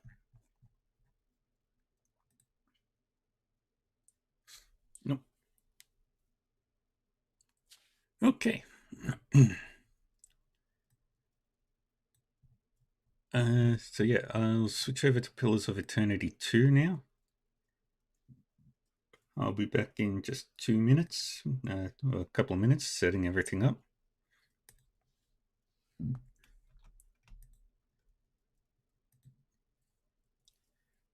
So yeah, don't go anywhere, and I'll be back in just a moment.